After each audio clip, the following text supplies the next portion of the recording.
Seja bem-vindo, seja bem-vinda a mais um episódio do Vendendo Valor. E hoje eu conversei com a Fabi Fagundes, sócia fundadora do FM The Hike, um escritório especializado em startups e venture capital. Eu venho acompanhando a Fabi à distância há muito tempo via LinkedIn e eu já senti aquela energia dela, aquela paixão pelo que ela faz. E eu queria conversar com ela como foi essa transição depois de 20 anos de BMA, largar o que ela mesma chama do time de futebol, família, religião dela, como é que foi começar o escritório dela do zero, como que ela, como empreendedora, vem enxergando essa jornada, como é que ela lida com qualificação de oportunidades e perfil de cliente que mais encaixa com ela ou não. A gente também mergulhou num assunto que nós dois gostamos bastante, que é terapia, o porquê que isso é importante, esse processo de autoconhecimento. A gente também falou sobre time, como que a gente engaja os nossos times, que é algo muito recorrente aqui no Vendendo Valor, em torno de desenvolvimento de negócio, e até essa ressignificação do que é a venda, né? Ela falou bastante sobre comunicar valor.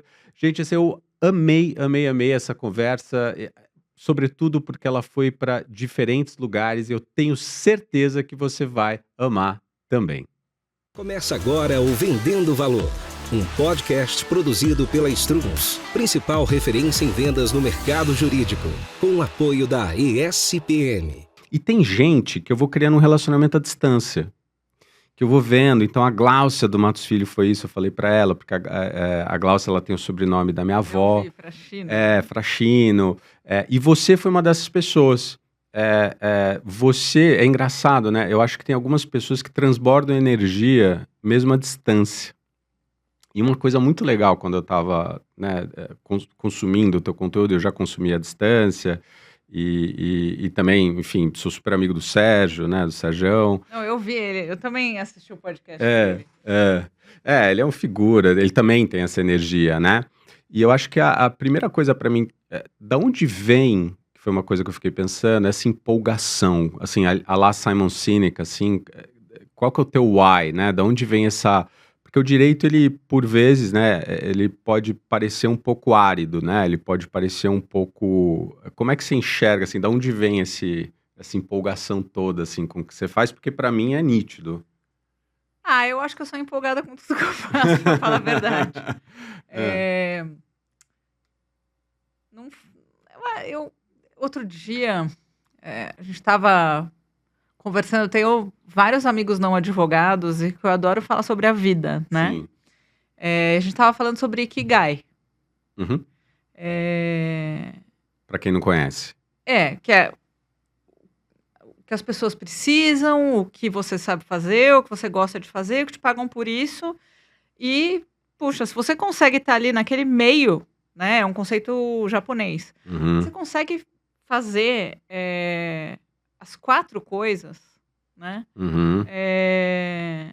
Se juntarem. Uhum. Eu acho que é tão legal. Uma potência, né? Só que eu não sei, eu tenho uma trajetória de vida muito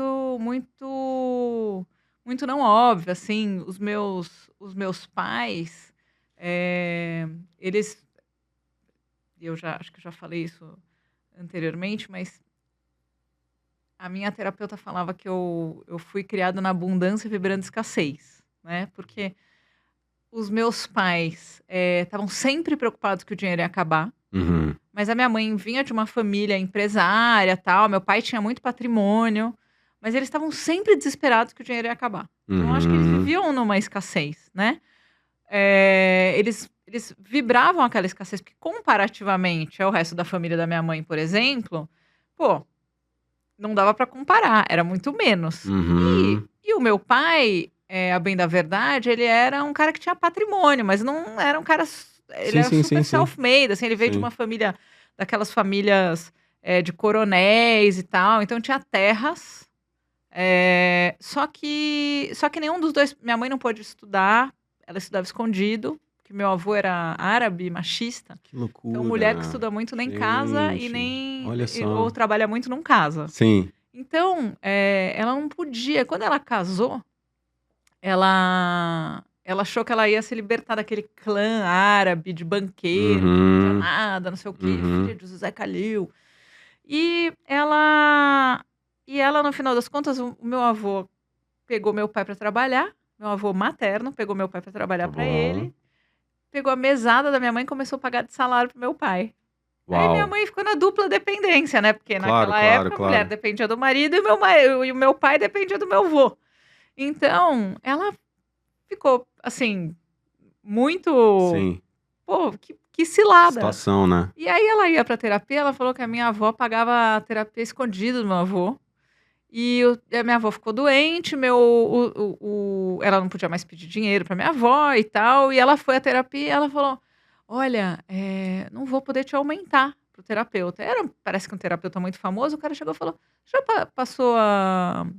já parou pra pensar em trabalhar pra pagar a sua terapia?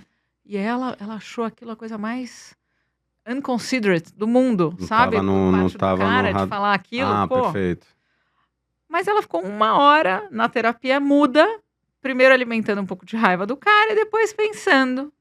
Aí tava chegando no fim da terapia, ela falou: você quer saber? Eu acho que você tá certo. E outra coisa, na hora que eu for trabalhar, eu tô curada, né? Porque se libertou do único fonte de queixa dela, que era essa dependência. E ela foi trabalhar. E aí, quando a gente nasceu, eu já nasci numa outra realidade, meu avô tinha acabado de falecer, mas a minha mãe meio que percebeu que aquele negócio de não poder estudar e não poder trabalhar era altamente escravizante. Então ela pegou e enfiou a gente num colégio jesuíta. E colégio jesuíta olha só. Mistura de religião com exército. Se você olhar, o fundador é Santo Inácio de Loyola. Tá. Ele era de uma ordem militar, né? Então era assim, tipo, você não fica procurando se você é feliz, se você tá seguindo seu Ikigai, se você tem talento para aquilo. Cara, faz, que é isso que tem para você. Tá. Então, tá escrito na ordem jesuíta que eu acredito que o preto que eu vejo é branco, se a hierarquia da igreja assim me disser. Então, você não tem, nunca me deram, você tá feliz? Você quer mudar de escola? Você acha que a sua escola... Não, era aquilo. Né? Mas eu, então, fui criada, educada no São Luís a vida inteira. E era super puxado quando eu entrei. Uma das escolas mais puxadas de São Paulo. E não tinha isso. A gente não tinha tempo para refletir se a gente era feliz, se a gente estava seguindo o propósito. Não tinha nada disso. Ao contrário, os padres eram até meio de esquerda. As pessoas tinham até um pouco de, acho que, ambição de menos. Mas era muito puxado e vai lá, estuda, passa, não passou, azar o seu, vai pegar exame, vai pegar recuperação. Então foi aquilo que eu tinha. E eu aprendi, acho que eu não ficar parada para ver, eu tinha que dar resultado. Aí quando eu fui fazer faculdade, né, que, eu me achava assim, até me sentia culpada, porque tinha tempo livre. Porque no São Luís não tinha tempo livre. A minha mãe, quando a gente era pequena, foi reclamar com o padre. O padre falou: minha senhora, a senhora tá vindo aqui reclamar que tem muita lição, mas é o seguinte, cabeça vazia é oficina do demônio. Entendi. O ócio criativo não tava muito... Tá certo, põe aí, deixa ela aí trabalhar. Então, no final das contas, o que tinha para uma criança ou para uma adolescente que não tinha não tinha universo de lazer, de ócio criativo, não tinha nada disso. Tinha trabalho. Então, acho que desde pequena, a única coisa que eu sabia fazer era trabalhar. Sim. Então, eu aprendi a ser feliz dentro daquilo que se apresentava. Que eu acho que no final das contas, de certa maneira, é bom. Né? Porque hoje em dia, claro, acho que a minha vida evoluiu muito e tal. Sim. Mas se você me colocar... eu já fui líder de acampamento, fui monitora de acampamento, já fui professora de inglês de executivo, sou professora, sou ongueira, né? Ajudo umas ONGs e tal. De vez em quando coloco os meus filhos para cozinhar, para fazer marmita e tal. Então, você tá lá fazendo, você vai se divertir com aquilo. Você tem que extrair o melhor que você puder daquilo, eu acho. Então, eu acho que veio daí. Entendeu? Dentro do lugar em que você não tinha como pensar se você era ou não feliz ou não sei o que lá, você ia buscar felicidade ali dentro, né? E eu acho que, de certa maneira, né, ser feliz dentro do ideal de felicidade... Não é você ficar idealizando a felicidade. No dia que eu for isso, no dia que eu for aquilo. Tem aquilo lá. Como é que eu vou arranjar alguma coisa para ser feliz dentro daquilo? Porque eu acho que às vezes as pessoas, hoje em dia, elas têm um vazio muito grande. Várias pessoas, eu acho que têm um vazio porque elas ficam procurando felicidade num lugar que elas nem sabem onde está. Uhum. Às vezes eu sou chamada para talk, para dar mentoria para jovem, né? E eles falam, mas como é que você faz para descobrir seu propósito? Não sei se esse negócio de Tá descobrir seu debaixo de uma pedra, né? propósito, você Uhum. sair procurando. Vai fazendo, uma hora você vai descobrir uma Sim. coisa que você gosta. E você vai gostar, mas é que eu não sei, Mas eu não acho que sei tem se tem tanta gente que tem essa empolgação, assim, Sim, entendeu? Eu sou empolgada. sim. Não, mas Legal. eu te ouvindo, e eu não sei, e de novo, no limite que você queira dividir, assim, eu sou fã de terapia. Eu vi você mencionando terapia algumas vezes, eu também já te ouvi falando Eu que... faço terapia há uns 14 anos. Eu devo ser por aí também. Que a sua não é muito mainstream, que mistura com um pouco de estoicismo, que tem até a ver um pouco com o que você estava trazendo agora, e te ouvindo, e alguém que também tem bastante milhagem de voo, né, em terapia, me parece que também tem um dedo aí de terapia para você conseguir fazer sentido de toda essa sua história. Não Acho sei que terapia tem muito dedo, porque eu cheguei na terapia, eu nem fui fazer terapia. Ah, Eu fui fazer body talk. Que tá. a minha terapeuta, embora ela seja uma psiquiatra alopata de formação, ela foi evoluindo para outras coisas. Interessante. E beijo, Ilka. E eu cheguei lá, só que óbvio, eu fui investigar o perfil dela antes. Óbvio. Aí vi que ela tinha especialização em transtornos alimentares, eu era super obesa. E eu cheguei lá e falei, eu vi que você tem essa formação e tal, de repente a gente pode fazer uma terapia lá. Pois não, o que te incomoda? Eu, não, nada me incomoda. Eu sou casada, sou sócia de um escritório, tenho clientes, tenho amigos, tá tudo bem comigo. Tá tudo ótimo. Então você não precisa de terapia. Eu, não, mas eu quero fazer. Ela, tá bom. Aí eu fiquei 2 anos lá, mas eu só ia lá, reclamava das coisas mais mundanas e não entrava em terapia. E aí quando meu filho nasceu, que aí, putz, nada tá sob seu controle, quanto mais você tenta direcionar para algum lugar, mais escapa. E meu filho engasgou com 10 dias de vida. E engasgou com leite. Eu não sabia desengasgar. Então, dá um bruta de um susto. Nunca mais eu consegui dormir. Eu fiquei 6 meses sem dormir. Imagino. E aí eu coloquei uma babá super nene para cuidar dele, porque eu fui procurando e falava assim, tem essa. Eu, você sabe desengasgar uma criança? Não. Você sabe desengasgar uma criança? Não. Aí apareceu uma. É o filtro, E aí eu olhei e falei, olha, essa... Eu cheguei pro meu marido e falei, Rodolfo, eu achei ela meio Marlene Matos, assim, de mandona, sabe? Não sei se é da sua época, Marlene Matos. Não. Marlene Matos era a manager da Xuxa.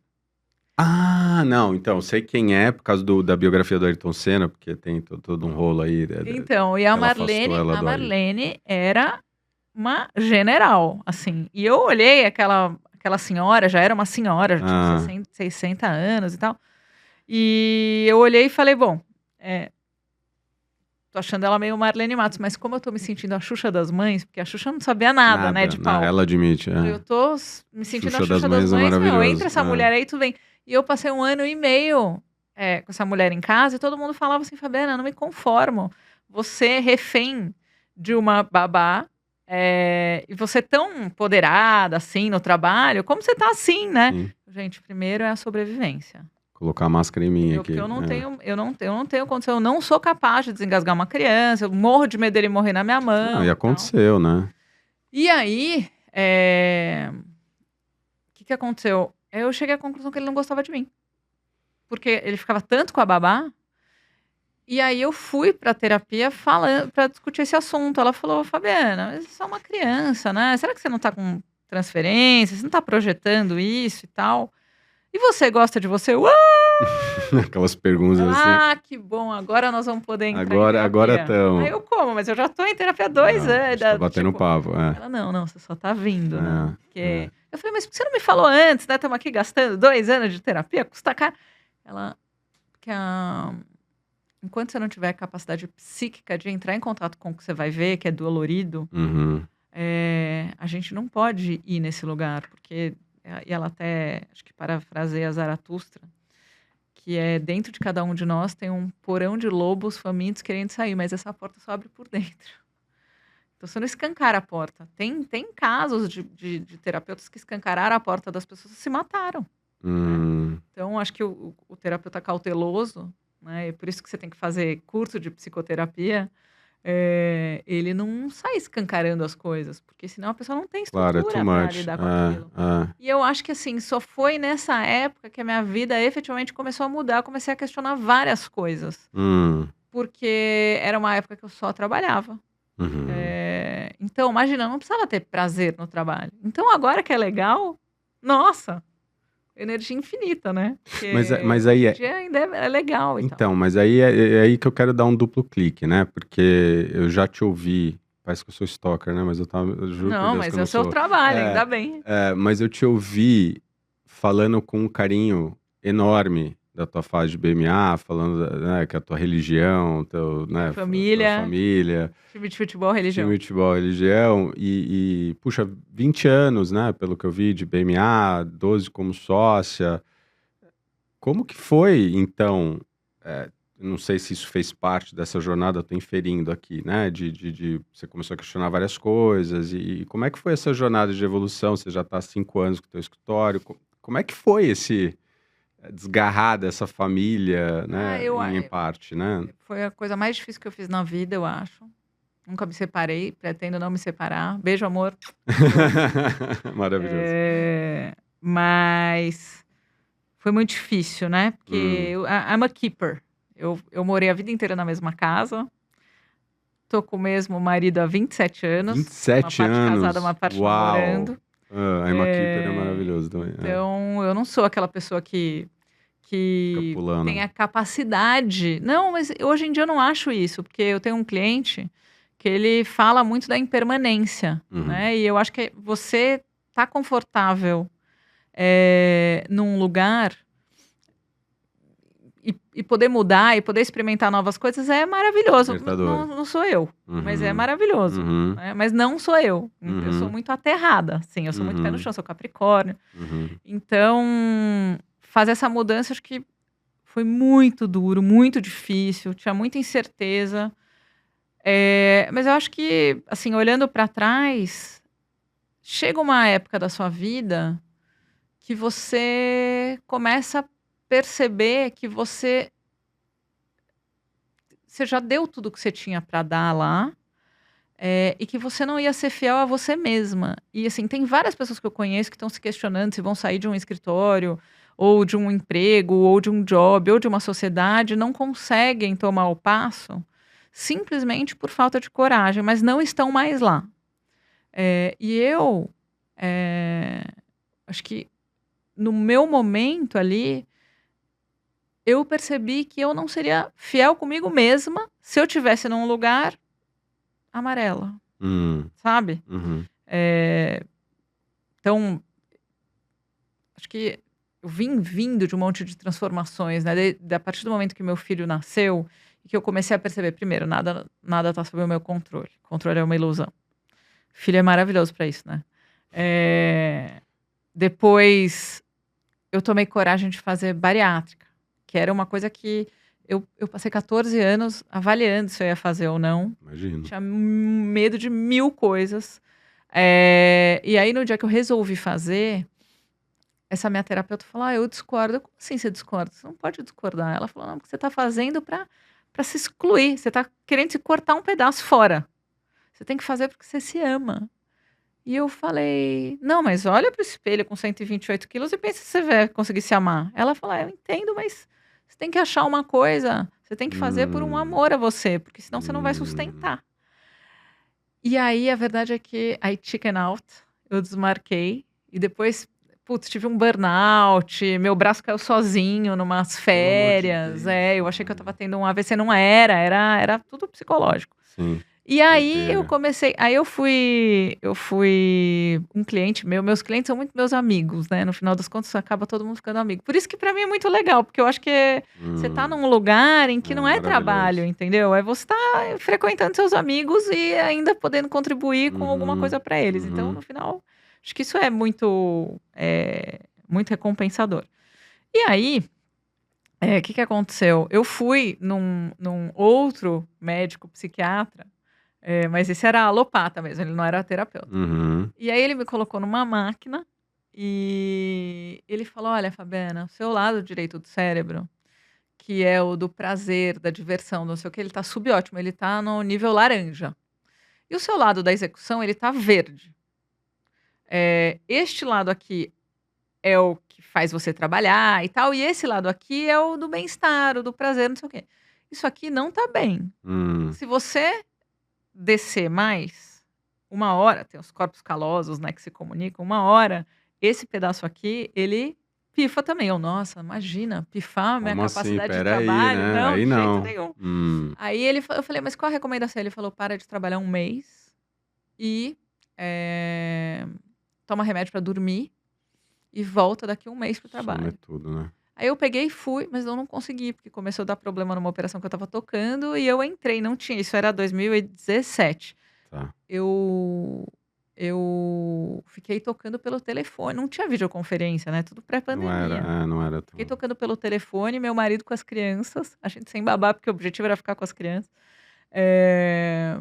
E eles eram muito pequenininhos, a Rafa tinha 1 ano e meio, mais ou menos, e o Cris tinha 3 e pouquinho. Então, foi caos, voltei pra máquina no fim das férias. Aí aquilo que tava vermelho, tava laranja, tinha ficado vermelho. Eu falei, e agora?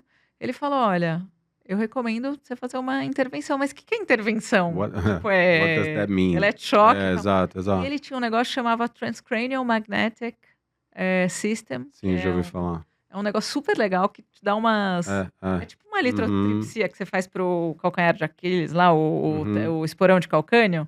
Só que eu já vi o Tim Ferriss falando sobre isso. Né? Aí eu olhei... eu amo o Tim Ferriss, tá?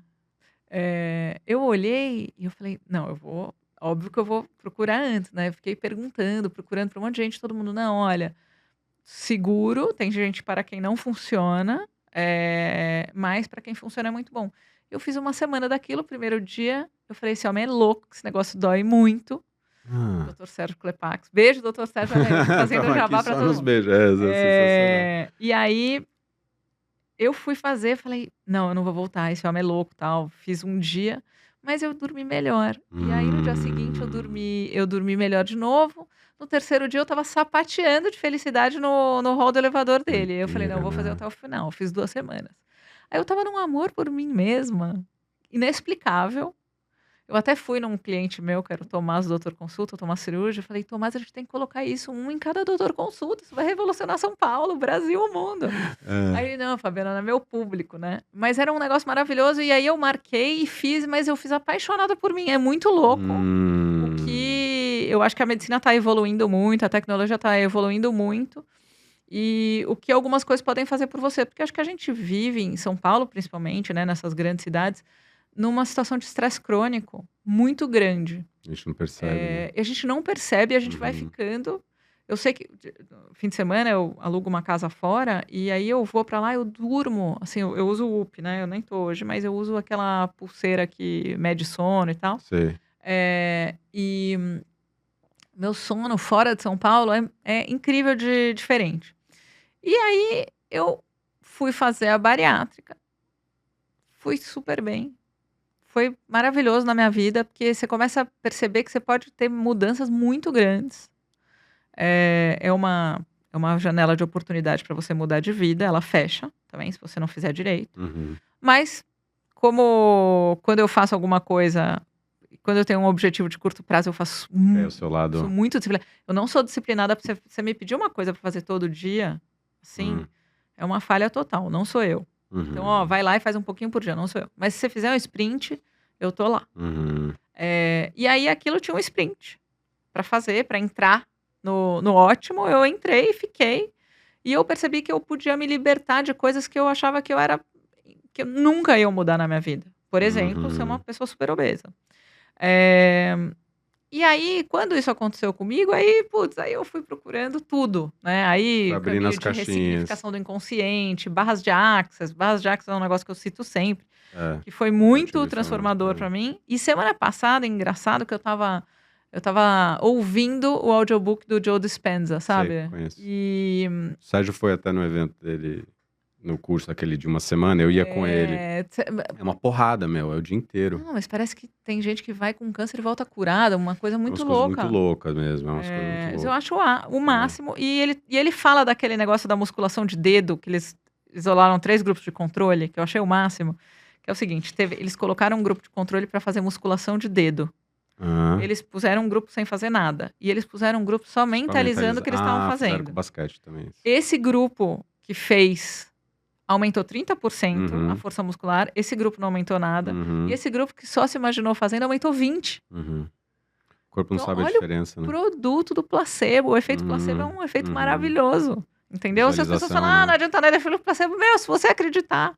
E eu acho que a gente tem isso, quem é muito mental e quem é muito cético, ele perde tantas oportunidades. Eu fui cética a vida inteira, porque era muito cartesiano. Esse tudo do colégio era muito cartesiano. Era causa, consequência, lógica, comprovação. São Judas, né? Ver para crer. São Tomé, sei lá. Não sei. O santo qual era? Acho que era São Tomé. Ver para crer e não sei o quê. Putz, hoje eu sou uma pessoa completamente diferente, porque eu me permiti experimentar. Por exemplo, a minha terapeuta dizia, mas por que você não trabalha? Porque trabalha um pouco menos. Eu falei, não, se eu trabalhar menos... O que vai acontecer, né? Eu não vou bilar. Se eu não bilar, não tenho como receber. Porque o sistema de trabalho do escritório de advocacia era billing. Então, se você não bilar, você não vai... como é que vai entrar? Não tem como entrar. Já se inscreveu para o Strunz Experience, nosso único evento aberto nesse segundo semestre? Você não pode perder. Confira já a agenda do evento, que ela está recheada de palestras e roundtables muito práticos, focados no maior desafio que a gente tem hoje no mercado jurídico: prospecção eficiente e venda de valor. Mas as vagas são limitadas. Então, vá já agora no nosso site www.strunzexperience.com.br. Espero te encontrar por lá. Então... Mas é curioso, né? Te ouvindo, acho que tem várias coisas aqui para desempacotar, né? Eu venho cada vez mais... vou agora dar uma viagem, tá? Eu juro que eu vou chegar lá. Não tenho nenhuma pressa. Mas eu acho que a gente vive, por vezes, algumas falhas, que uma é essa hiperfragmentação. Então... A gente começa nesse reducionismo e nessa divisão quando a coisa é mais coletiva, a coisa é mais um todo, né? Um grande organismo, né? Então, corpo, mente, essa divisão que os orientais já sabiam faz muito tempo. Aí o Ocidente agora está descobrindo a lâmpada, mas os caras já falavam sobre isso há muito tempo atrás. Eu acho que esse negócio do corpo, mente, essa conexão, que os dois se afetam, uma simbiose, né? É super importante. Eu tenho até um psiquiatra também que ele tem uma frase no consultório dele que é: sono é inegociável. Olha que legal. Então ele fala, a base de tudo é um sono bom. Porque não tem santo que faz milagre se você não estiver dormindo bem. Vai afetar teu mood, vai afetar teu Nuno Cobra, que era aquele... Sei, do Ayrton Senna. Preparador do Ayrton Senna, ele falava, você quer perder peso? A primeira coisa que você tem que fazer é dormir. É uma loucura, né? Então acho que a gente tem... E até eu tava fazendo, um amigo meu corre no Pinheiros, corre maratona... E a gente estava conversando, porque eu não manjo, tá? Mas eu sei que eu sou um curioso, então eu fico lendo tudo. É Peter Attia, todas essas coisas. E aí eu vi o pessoal falando sobre Zone 2 Training, porque quando você treina para maratona, você não fica correndo maratona o tempo inteiro, você fica num... E eu sempre fico pensando um pouco nisso, porque eu acho que a gente tenta usar a mesma tool, a mesma ferramenta para tudo na nossa vida. Porque deu certo num contexto, a gente quer usar o mesmo. Eu vou te dar um exemplo, você falou do negócio do sono. Eu sou a pessoa da disciplina. Eu fui premiado minha vida inteira pela disciplina. Assim, minha capacidade de execução e minha disciplina sempre foram... Você complementar a qualquer indisciplinado no mundo. Exato. Exato. Tipo eu. Não, mas assim, olha só que curioso. Eu tive muito problema com insônia, sempre fui aberto sobre isso. Foi uma jornada muito dura para mim. Eu acho que a gente também romantiza demais as coisas, né? Duríssima, duríssima. E eu considero que lógico, tô fazendo um paralelo bem esticado, mas é que nem Alcoólatras Anônimos. Eu considero que eu tenho problema com... Assim, é um negócio que tem que estar sempre no meu back of my mind, sabe? Deixa eu falar uma coisa pra você. A palavra tem muito poder. Então, mesmo que você tenha, começa a dizer que você tá curado. Pode ser. Porque de vez em quando, eu me pego também. Nossa, não pode. Não pode de jeito nenhum. Você não sabe, eu passo todo mundo... As pessoas às vezes me escrevem coisas no WhatsApp, eu falo, apaga já isso. Porque vai que, né, apaga já. Jogou pro universo, não, né? já começa. Boa, tô curado. Você sabe que eu tenho mantra de manhã e à noite, 10 vezes por dia. Tudo na vida vem a mim com facilidade, leveza, alegria e glória. Boa. E todo dia, assim, às vezes eu tenho alguma coisa... Hoje eu esqueci, Mas às vezes, eu vou num podcast, não sei o que, eu mando tudo, na vida vem a mim, com facilidade, leveza, alegria e glória. Gostei. Um podcast muito legal, que traga muito valor para nós dois, não sei o quê, pro bem do todo, inclusive que, né, nas barras de Access, não é só para você se mentalizar, você tem que se mentalizar dentro de um todo. Aí faz sentido, né, do ecossistema. Eu já mudei, gostei. Já vou mudar. Não fala mais, não Gostei, fala não que vou no falar passado. mais. No passado Fala eu tive insônia. No passado eu tive insônia. A gente faz um corte, não tô brincando.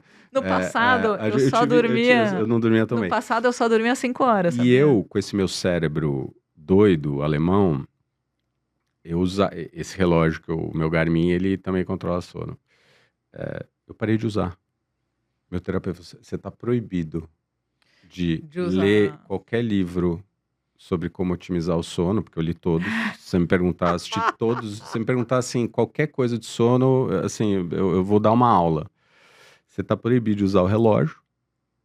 E, curiosamente, olha que doido, você está proibido de ver que hora você vai dormir.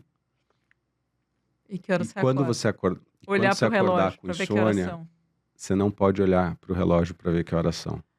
Porque aí vai entrar num Porque ciclo. você fica se condenando a fazer, tá vendo? 3h32. Ó. É porque eu durmo às 9 e Não, acordo 3h32. você tá de sacanagem. Não, Jura acaba o por sono. Deus? Como que isso acontece?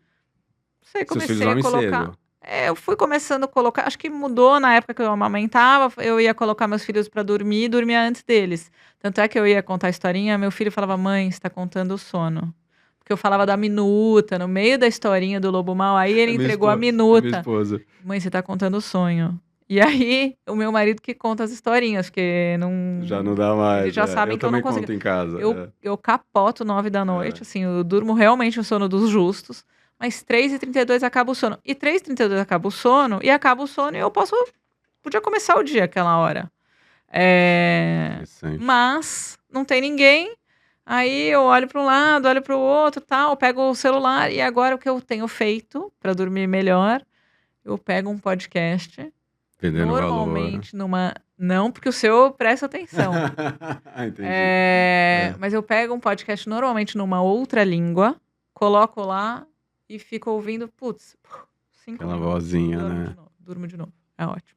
Mas o ponto que eu acho que até para amarrar bem, né, que eu ia chegar disso tudo que a gente estava falando, eu acho que essa visão muito binária das coisas. Eu estava dando treinamento, deu sexta e sábado num cliente novo queridíssimo, e a gente estava comentando isso, né? Eu acho que, sobretudo quando eu estou dando meus treinamentos, né, sobre venda, sobre prospecção, eu sinto que a galera quer o hack mágico, que é a pílula mágica, que é the silver bullet, que é aquele negócio que vai funcionar toda vez. E eu falei para eles, olha, o que eu tô querendo aqui é ampliar a caixa de ferramentas de vocês, para vocês entenderem qual ferramenta vai ser mais adequada para você usar, dependendo do contexto. E, obviamente, tem uma questão um pouco de identidade, aquilo que, né, combina mais com você, que sai. Só que tem um pouco, assim, você tem que decidir o que você tem que passar de ano, não é teu lugar de E o que você vai potência, gabaritar. e o que você vai gabaritar. Tem coisa que você tem que ter. Então, assim, e aí um dos mantras que vem, aí eu fecho o círculo, é que prospecção é hábito. Tudo é hábito. Tudo é hábito, meu. Consciente, o Charles Duhigg fala sobre isso. Eu vi uma palestra do autor do Poder do Hábito, o Charles Duhigg, super palestrante, queridíssimo. Eu acho que eu contei no Vendendo Valor aqui. Eu fui tietar ele, e eu tinha ido no banheiro antes, história ridícula. Eu tinha ido no banheiro antes, e era aquele sabonete de espuma. E eu não percebi, eu acho que o jato, a hora que eu fui fazer assim, para lavar a mão, o jato saiu super forte, encheu meu braço de espuma, só que eu não vi. Eu tava de jaqueta, que tava meio frio em Washington. Se você olhar pra foto, depois eu te mando essa foto. Se você olhar pra foto, tipo, eu tô cumprimentando ele, o meu braço tá cheio de sabão. Aqui, ele não, acho que obviamente não viu. Mas ele falou um negócio na palestra dele que me marcou muito. Ele tava falando que todo hábito, ele começa com uma decisão. Mas ao longo do tempo, essa decisão vai se tornando invisível. É o automático e mecânico. E você não Eu vai... sou uma apaixonada por neurociência, né? E uma vez eu li, já nem lembro onde é que foi, que é o seguinte. Tudo que me dão sobre neurociência, física quântica, energia, Amo. tarará, Já leu David Bohm? Não, pode me dar. O que acontece? Toda vez que você encontra um caminho neural para realizar uma determinada tarefa, a primeira vez que você realiza, a energia consumida para percorrer aquele caminho neural, né, pelos seus neurônios, aquelas células nervosas, vai e volta e tal, ele é uma energia X. É um dispêndio grande de energia. Perfeito. Só que você conheceu aquele caminho. A segunda vez, tem uma comprovação científica que os neurônios eles começam a se aproximar milimetricamente. Então, as sinapses, elas vão ficando cada vez menos demandantes de energia. Por quê? Porque para você passar o mesmo impulso neural para chegar naquele caminho, de qualquer hábito que você pode imaginar, você vai ficando cada vez menos consumidor de energia. Então, o que acontece? Vai ficando cada vez mais fácil, até uma hora que você entra no automático e mecânico. Então, o que acontece? O hábito é isso, a primeira vez é complicadíssima, a segunda é um pouco menos, a terceira um pouco menos. Putz, depois que você repetiu várias vezes, aquilo virou um hábito. Então, vender, por exemplo, que as pessoas até chamam de vender, mas eu chamo de comunicar valor. Eu queria sugerir. Para mudar o título pode... do meu livro também, né? Comunicando valor. Porque quando você vende alguma coisa, e outro dia, quinta-feira, eu fui almoçar com um garoto que eu gosto muito, e eu tava pensando em contratá-lo, né? E aí eu perguntei, como é que você se sente fazendo venda? O cara se sente péssimo. Por quê? Porque ele sempre achou que vender era alguma coisa de tipo, ó, tá aqui um produto pronto, e tá aqui sua meta, você tem que empurrar o máximo possível desse produto na pessoa sem se preocupar se aquilo é bom pra pessoa. Ele sempre achou que vender era isso. E eu falei pra ele, ó, primeiro lugar, tem diferença entre produto e serviço. Mesmo que o serviço, se o serviço for um SaaS, ele é quase um produto, né? Porque tá pronto, tá um software as a service, ele é quase um produto de prateleira. Então, você vai empurrar em alguém e tomara que a pessoa use e de vez em quando vem umas atualizações conforme as pessoas vêm pedindo. Mas no final das contas, produto é muito diferente de serviço. Quando você vende um serviço e aquele serviço é um serviço muito customizado e muito focado, centrado verdadeiramente, porque cliente-centrismo é uma palavra que é tipo buzzword, né?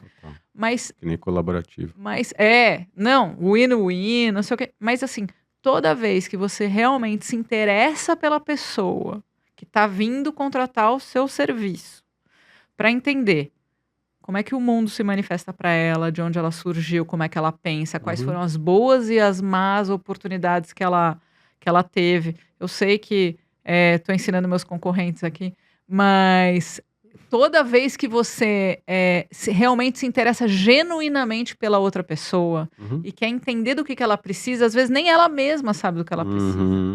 E você está vendendo o fato de que você consegue ouvir esta pessoa, consegue sentir esta pessoa, que é até diferente só de ouvir.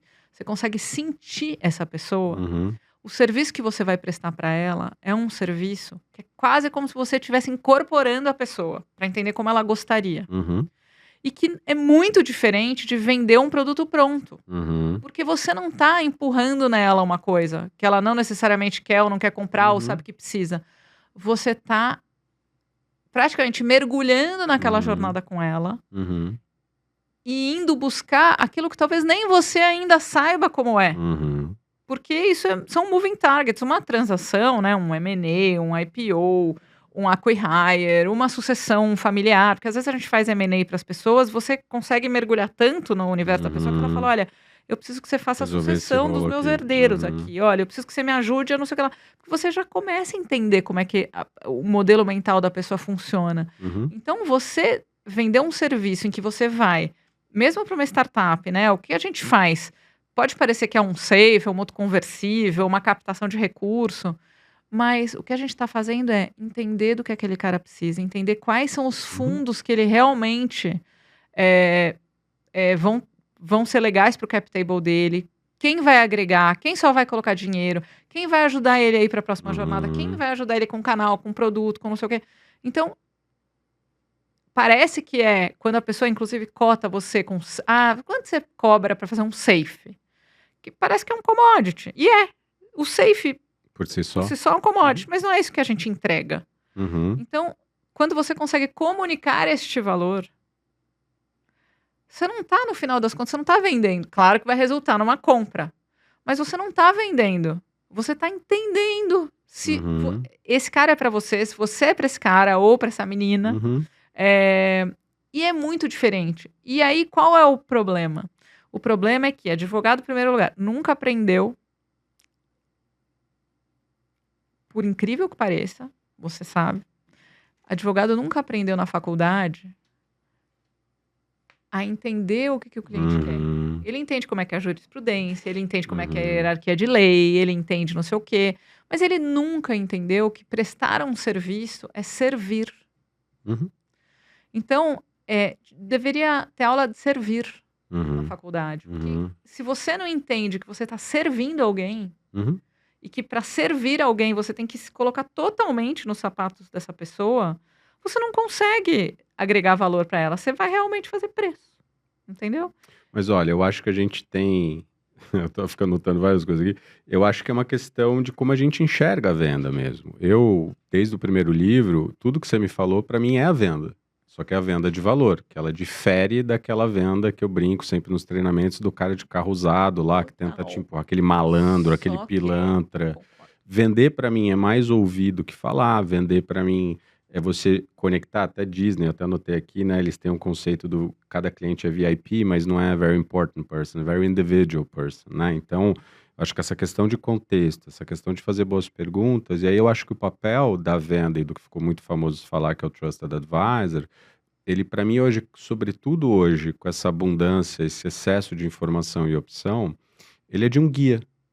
Tanto que tem um autor americano que ele brinca, né, quando você vai escalar o Everest, você tem aquele Sherpa, ele fala assim, é um pouco Sherpa, você tá falando, ó, vai por aqui. Total Sherpa, é total Sherpa. Né? Inclusive meu filho, esse fim de semana, ele viu um Sherpa que levou um esquiador da Red Bull desceu... Você viu isso? Eu fiquei sabendo. Meu Deus! Doideira, nossa, muito legal. Mas sabe qual é o problema? Então, a palavra vender, até para você vender a venda para a turma que quer a bala de prata, né? Você pode ver que na hora que você fala venda, queima na mão do advogado. Total. Queima na mão do advogado, porque ele não entende que ele vender é isso. E são coisas tão diferentes. O que é vender um produto pronto e o que é vender um serviço. Perfeito. E que se ele começa a ficar mais de bem com o fato de que ele está fazendo uma coisa boa para o todo, e não que ele está empurrando uma coisa, eu acho que causa menos fricção e menos reação com aquele mundo do advogado, que para ele vender assim é um palavrão. Não, eu já ouvi de tudo, Fábio. Eu já ouvi, pô, não vai parecer que eu tô desesperado, que eu tô precisando de trabalho.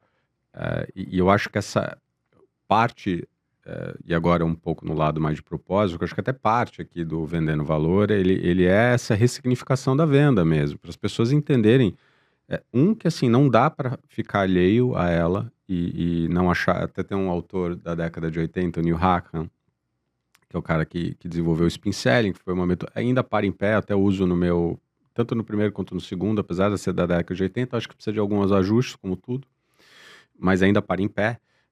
E o Neil Hackham, ele conta uma história engraçada, que uma das primeiras trabalhos que ele foi fazer numa consultoria, não era escritório de advocacia, ele ficou falando venda, venda, venda, porque ele estava muito acostumado a trabalhar o que eu chamo daquelas empresas em venda por sangue, sabe? Que tem força de vendas, não. E aí chegou uma hora que o Managing Partner pediu a palavra e falou assim, Neil, I'm sorry, né, mas você tá falando venda que a gente não vende. Aí o Neil virou para ele e falou assim, então vamos assumir que por uma função de mágica, o cliente, você presta um serviço, o cliente te dá dinheiro, mas a gente não vai chamar isso de venda. E essa brincadeira que ele estava fazendo é um pouco disso, porque eu acho que essas consultorias, escritório de advocacia, por conta da formação e por conta de um contexto, eu estava, o escritório que eu estava agora sexta sábado, assim, um escritório super conhecido, tem todos os fundadores são brilhantes, tem um fundador que é mega rainmaker, e foi muito legal meu papo com ele, que eu falei, olha, Não vou falar que você estava fazendo errado. Quem sou eu para falar que você estava fazendo errado? Porque dava certo num determinado contexto. Então, acho que essa passividade aprendida e até estimulada. Então, tinha muito lugar que eu falava, Fábio, eu não quero que você venda, eu não quero que meu associado, minha associada se envolva. Você tem que bilar. Você está aqui para executar. Eu preciso de gente que execute. Eu não preciso. E agora estão virando a chave. Acho que a grande dissonância, o grande problema que eles estão inventando, que eu ouço muito agora, né? Galera, não tem mentalidade empreendedora. Eu falo, bom. A remuneração do ser humano está atrelado a horas biladas e paga. Mas, né? Você acha que o que cara eu vai pra falei na rua? minha terapeuta. Eu falei, mas se eu parar de trabalhar... O que vai acontecer? Né? Tudo que você conversa... Você não traz a pessoa para discutir planejamento estratégico. Você não traz... Eu até tive um amigo... Tem um amigo queridíssimo que ele estava me contando que ele tá abrindo o escritório dele agora. Ele teve um escritório, plugou num grande, tá saindo super bem. E a gente tava almoçando e ele falou assim, Bruno, foi tão legal, porque a equipe inteira dele tá indo com ele. Ele falou assim, cara, e ele foi um cara que viveu uma jornada de transformação muito legal, como líder e tal, ele era um cara muito linha dura, e aí ele foi aprendendo a suavizar e tal, e ele falou assim, foi tão legal o quanto a galera se envolveu no planejamento do novo escritório. É que você tem um sentimento muito de pertencimento e de missão, Você né? sente? Total. Como é que foi pra você?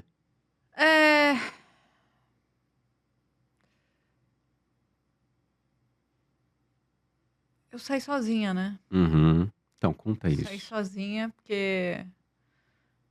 Eu saí sozinha porque foi o seguinte. Tava na pandemia, fui obrigada por um cliente a trabalhar junto com meu concorrente, isso que eu já contei várias vezes. Isso eu sei, essa história. E aí, em determinado momento, eu comecei a não me ver mais lá. Isso demorou semanas, tá? Do dia que eu balancei, porque a primeira vez quando o Rodrigo falou, pô, por que você não vem pro meu escritório? É plug and play. Eu dei uma risada do gato Félix na cara dele e falei, não, acho que você não deve ter Instagram, porque se você tivesse, você ia saber que o BMA é meu time de futebol, minha família, minha religião, nunca vou sair de lá. Não é meu job, não é o lugar onde eu trabalho, embora várias pessoas tinham falado, it's just a job.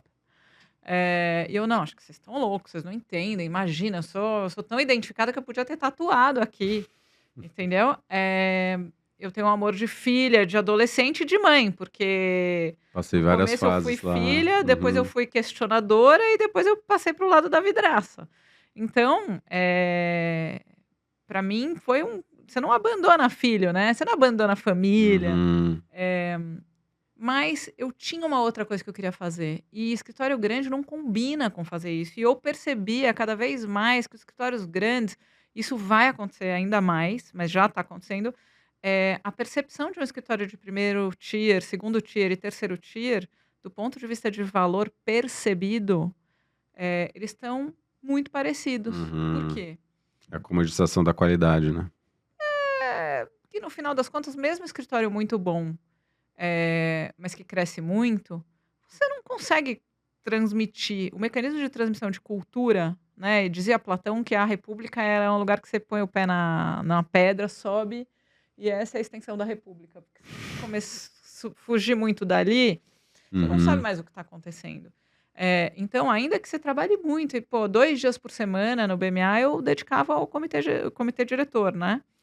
Então, é um esforço gigantesco, mas uma hora você começa a perceber que você está mais administrando vaidade.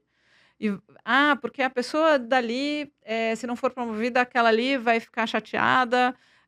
Bônus virou um negócio que, putz, você passa o ano inteiro tentando fazer justiça. Quando você vê, você falha miseravelmente, porque 85% das pessoas está miserable. E os 15% que estão felizes, ainda assim ficam infelizes porque eles olham para o lado e acham que aquele cara do lado ganhou mais do que deveria. Sabe, um negócio, as pessoas colocam energia o ano inteiro no negócio. Eu já coloquei também, lembra que eu já fui adolescente. Dentro dessa estrutura. Então, aí você fala, por que a gente está discutindo isso mesmo?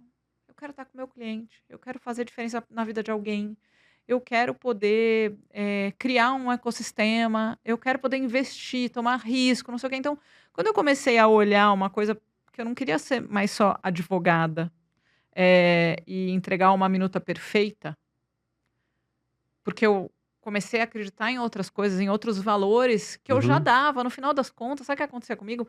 Eu já vendia o barato, o caro, grátis, para depois entregar o commodity.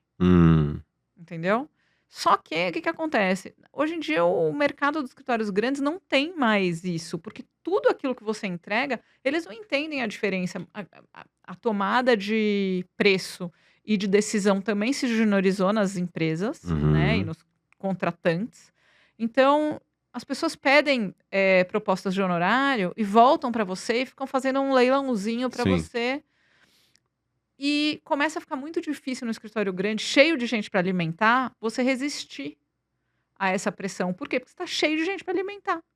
Então você começa a fazer por qualquer preço.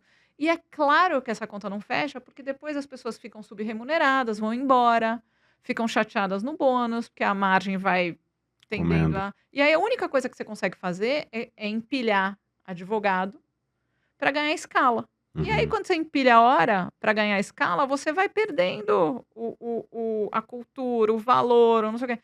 Então, o que acontece?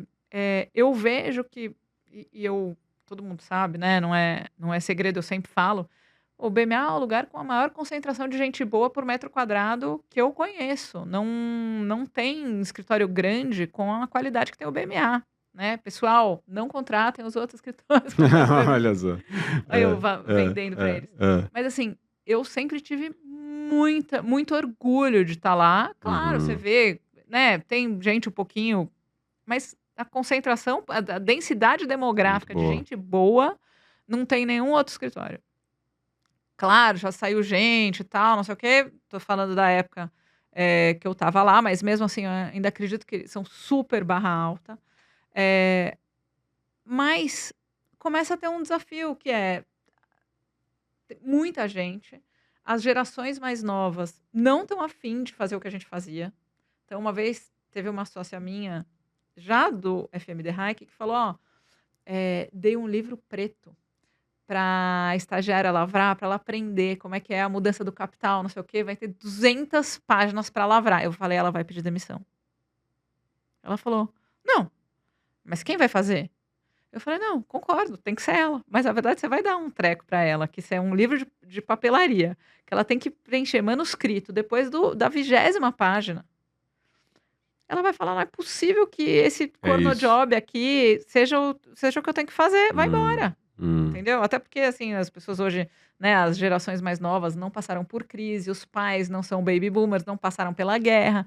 Então, ninguém tem aquela necessidade de, não, eu tô fazendo pelo dinheiro. Talvez você tenha que trazer uma pessoa de uma outra classe social que precise, que queira lutar e que não se importe em fazer corno job.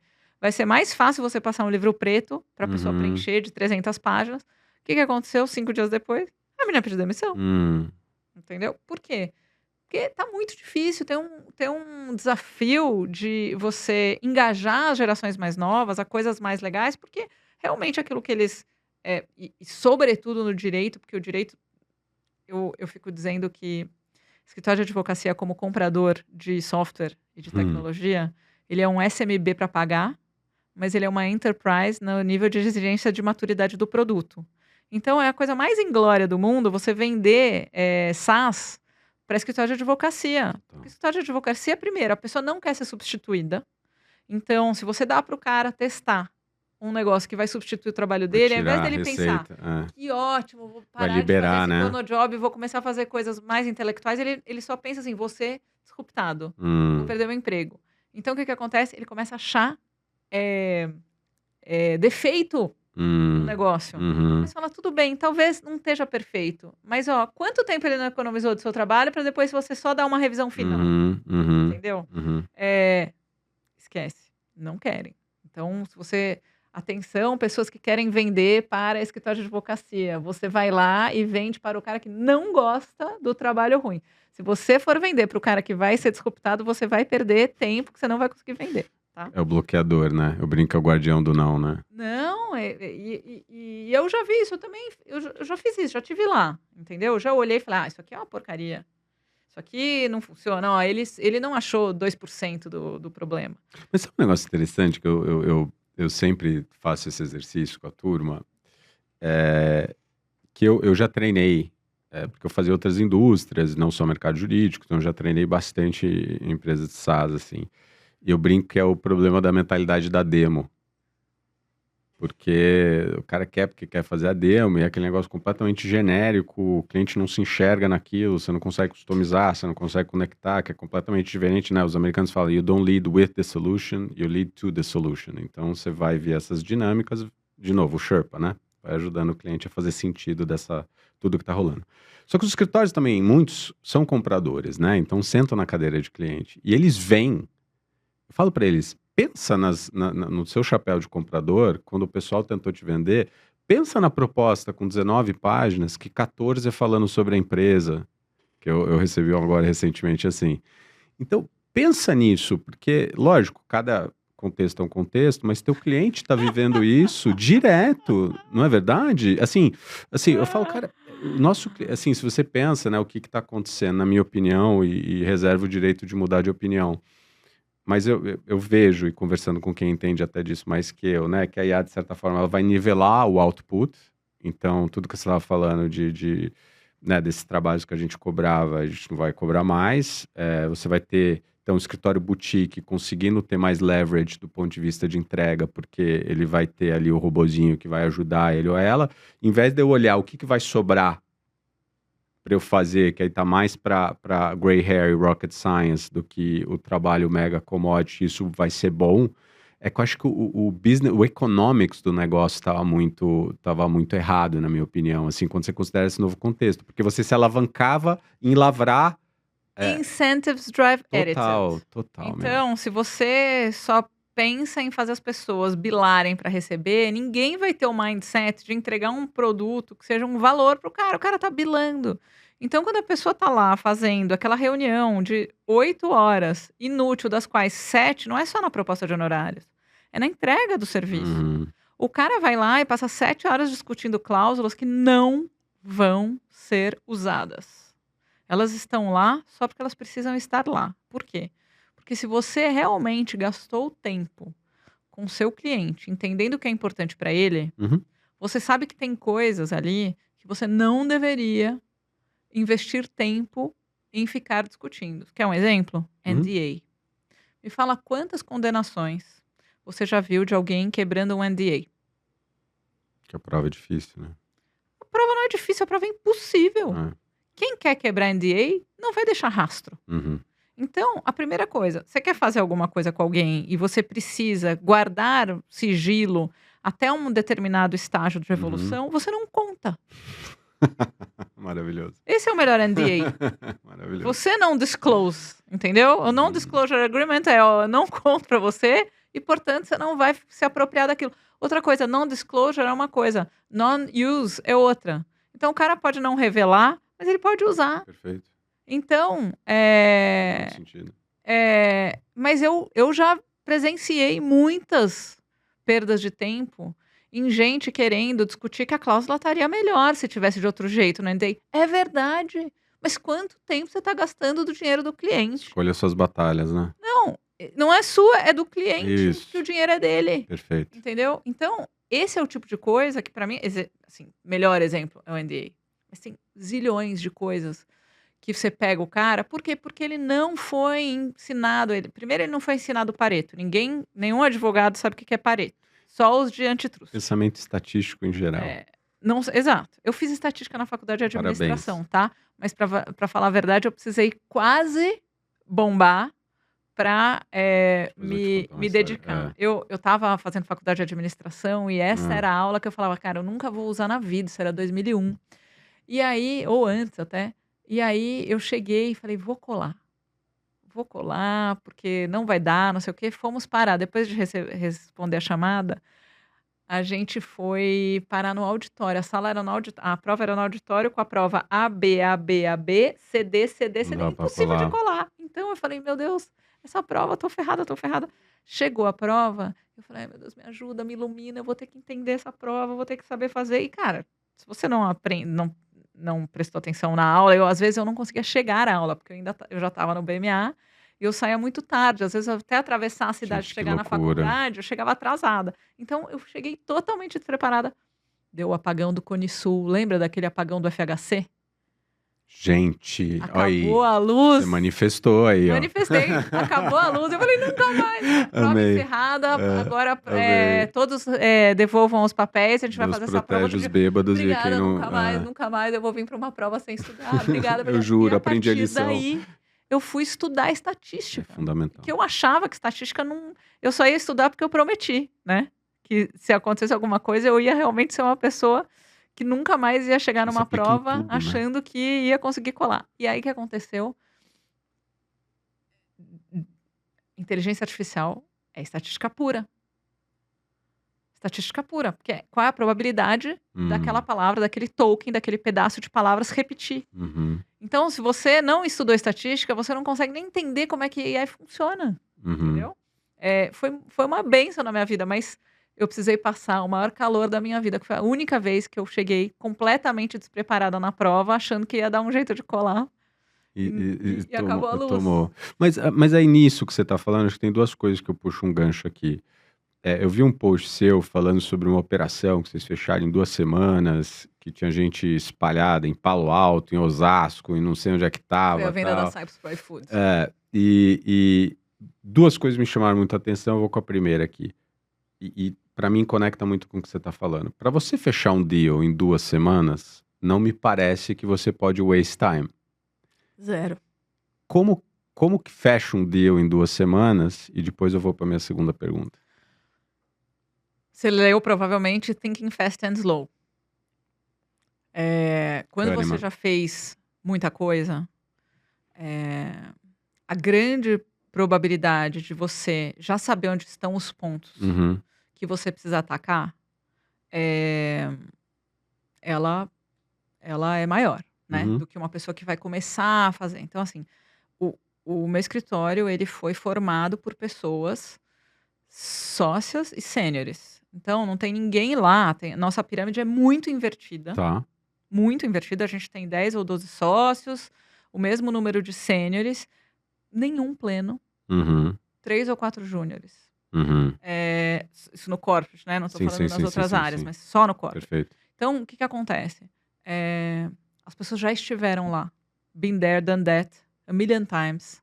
Milhares de voo. E elas sabem onde estão as coisas importantes. A outra coisa, acho que, deste lugar, os dois estavam num processo muito colaborativo, buzzword, mas essa é a verdade, que se a gente ficasse puxando para lá ou para cá, a gente não ia sair daquele lugar nunca.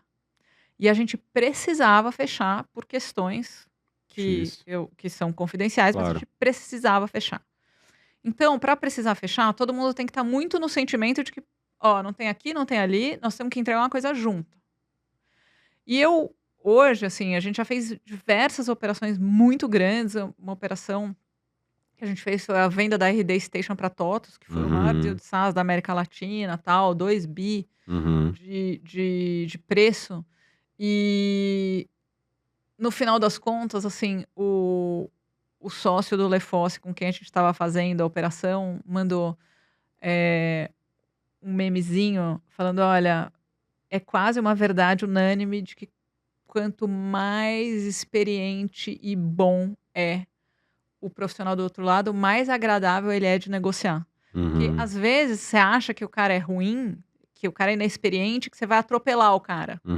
Mas não é verdade. Porque o cara que é ruim, seguro, inexperiente, ele não cede em nenhum ponto. E o cara bom, experiente, ele sabe onde ele pode ceder. Ele faz esforço para dar coisas para você dar de volta. Nesse aspecto, não sei se você viu algum podcast que eu mencionei isso, teve um super game changer na minha vida, que foi um curso golpe que eu fui fazer em Boston, na época da Copa, em junho de 2014. Esse eu não vi.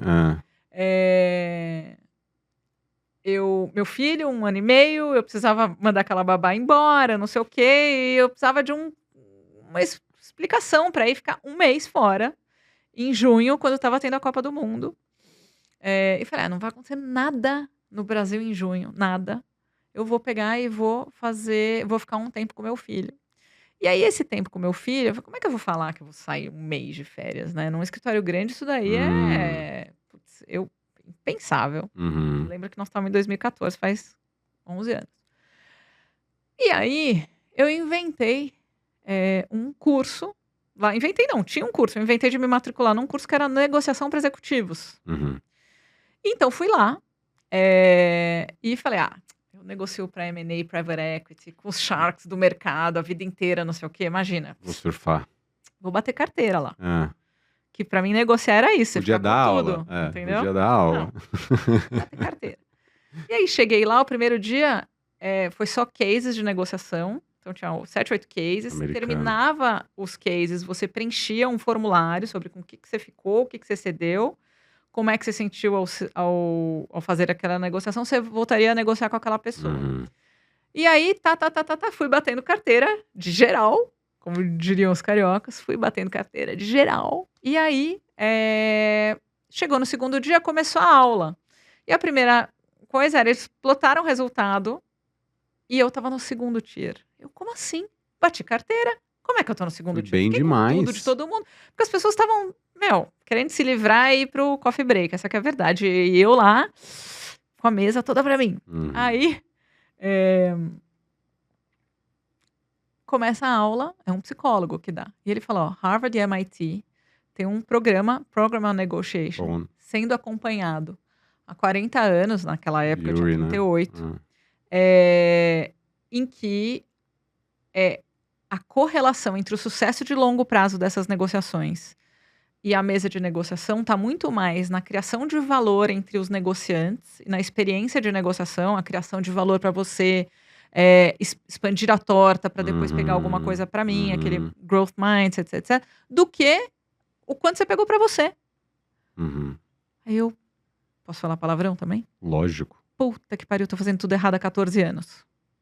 Na hora. Assim, foi o melhor curso que eu achei que eu tava fazendo um curso de mentirinha. Não, eu voltei transformado. Então, assim, pra mim, o meu day one, sabe? Eu voltei... Não, o que tem valor pro cara com quem você tá negociando? Vamos primeiro entender o que tem valor pra ele e o que você pode oferecer. E esse trabalho de se vulnerabilizar, de abrir o kimono, de não sei o que, ele é muito poderoso, mas o advogado não é ensinado a abrir kimono.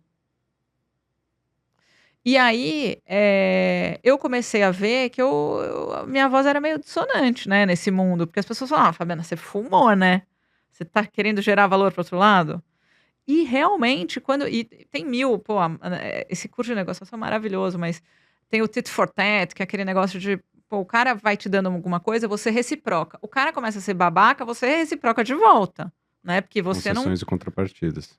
Então, tem uma série de coisas que aquele curso de 3 dias me ensinou, Doideira, que eu né? carrego até hoje, e só empilho experiências muito boas.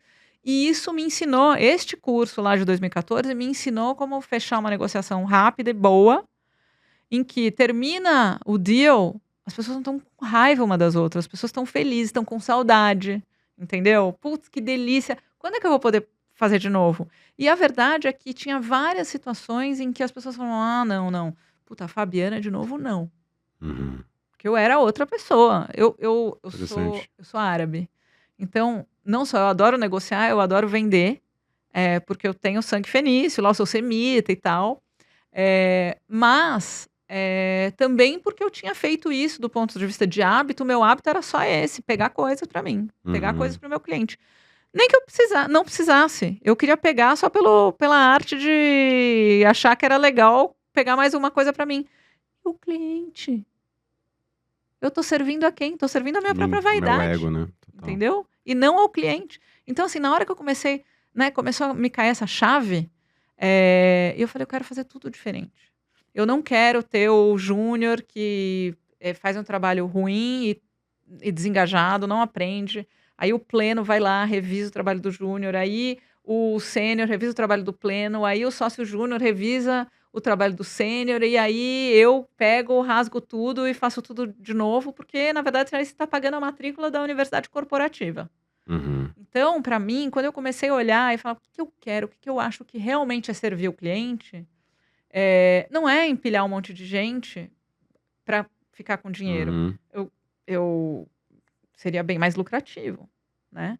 Mas eu comecei a me descolar desse lugar. E eu vendo isso. Quando eu comunico o meu valor, eu vendo isso, tá?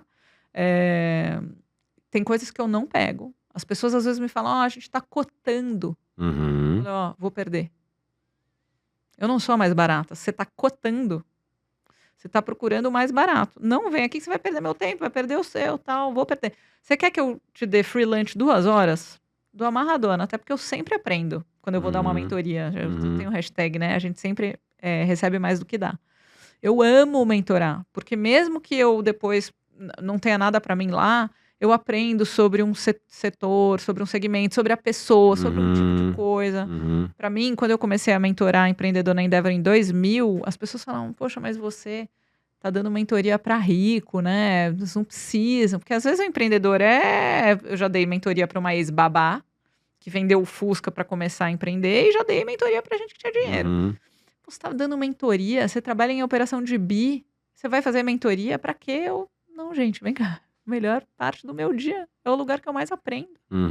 Nenhuma faculdade vai ensinar isso, entendeu? Então, a pessoa que só, putz, o que eu ganho, entendeu? Não sai do lugar. Tem gente que vende palestra. Você só vai na palestra se te pagarem. Você perdeu a oportunidade de comunicar seu valor para tanta gente que sai de lá e fala bem de você em algum lugar, entendeu? Então... Mas como, assim, a gente tem duas coisas, até depois quero puxar o gancho das mentorias da Endeavor também, que eu acho super interessante. Mas agora, pensando aqui naquela pessoa cética que está nos escutando, ou não sei se cética... Na Fabiana de 2010. Ouvindo isso, eu não sei se cética, mas com dúvidas, né, que é natural, falando o seguinte, tá bom, mas como que você então escapa da cotação? Como que você vende? Eu mando proposta, claro que eu mando proposta. Mas eu não mando proposta cold call. Não, mas quando eu digo, eu acho que esse é um ponto importante, assim, pensando, porque uma das coisas, eu adoro frase e rima. Uma das frases que eu repito já desde o meu primeiro livro é que ideias não valem nada sem execução. Então, eu falo que o grande desafio dos treinamentos que a gente faz não é o treinamento em si, eu já elevo a expectativa do pessoal. Eu falo, vocês vão amar, vocês vão adorar, eu tenho muita milhagem de voo, já faço isso há bastante tempo. A questão é o pós-treinamento. O que vocês vão fazer? E aí entra o hábito, tá? A engenharia de hábito.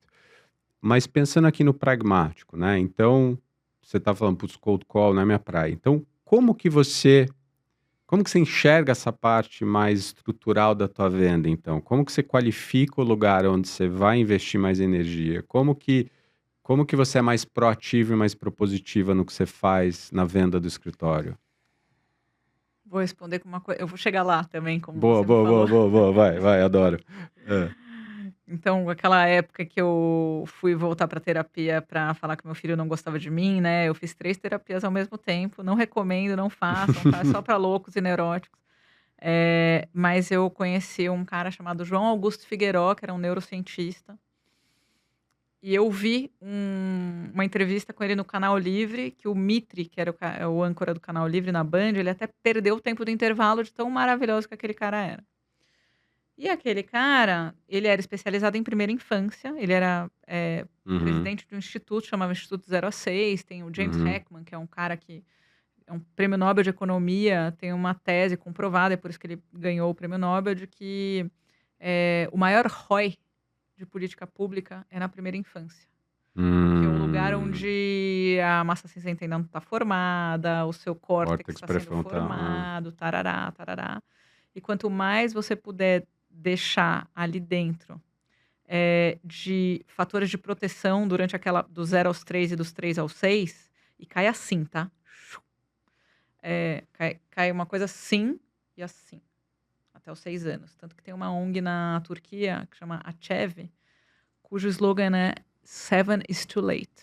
Então, e você tem muita dificuldade de medir o ROI na infância. Você só vai conseguir medir o ROI do investimento que você fez lá na frente. Então, é muito difícil. Mas os neurocientistas sabem que ali é o lugar onde está formado, né? O teu Pareto ali. E eu vou chegar lá ainda.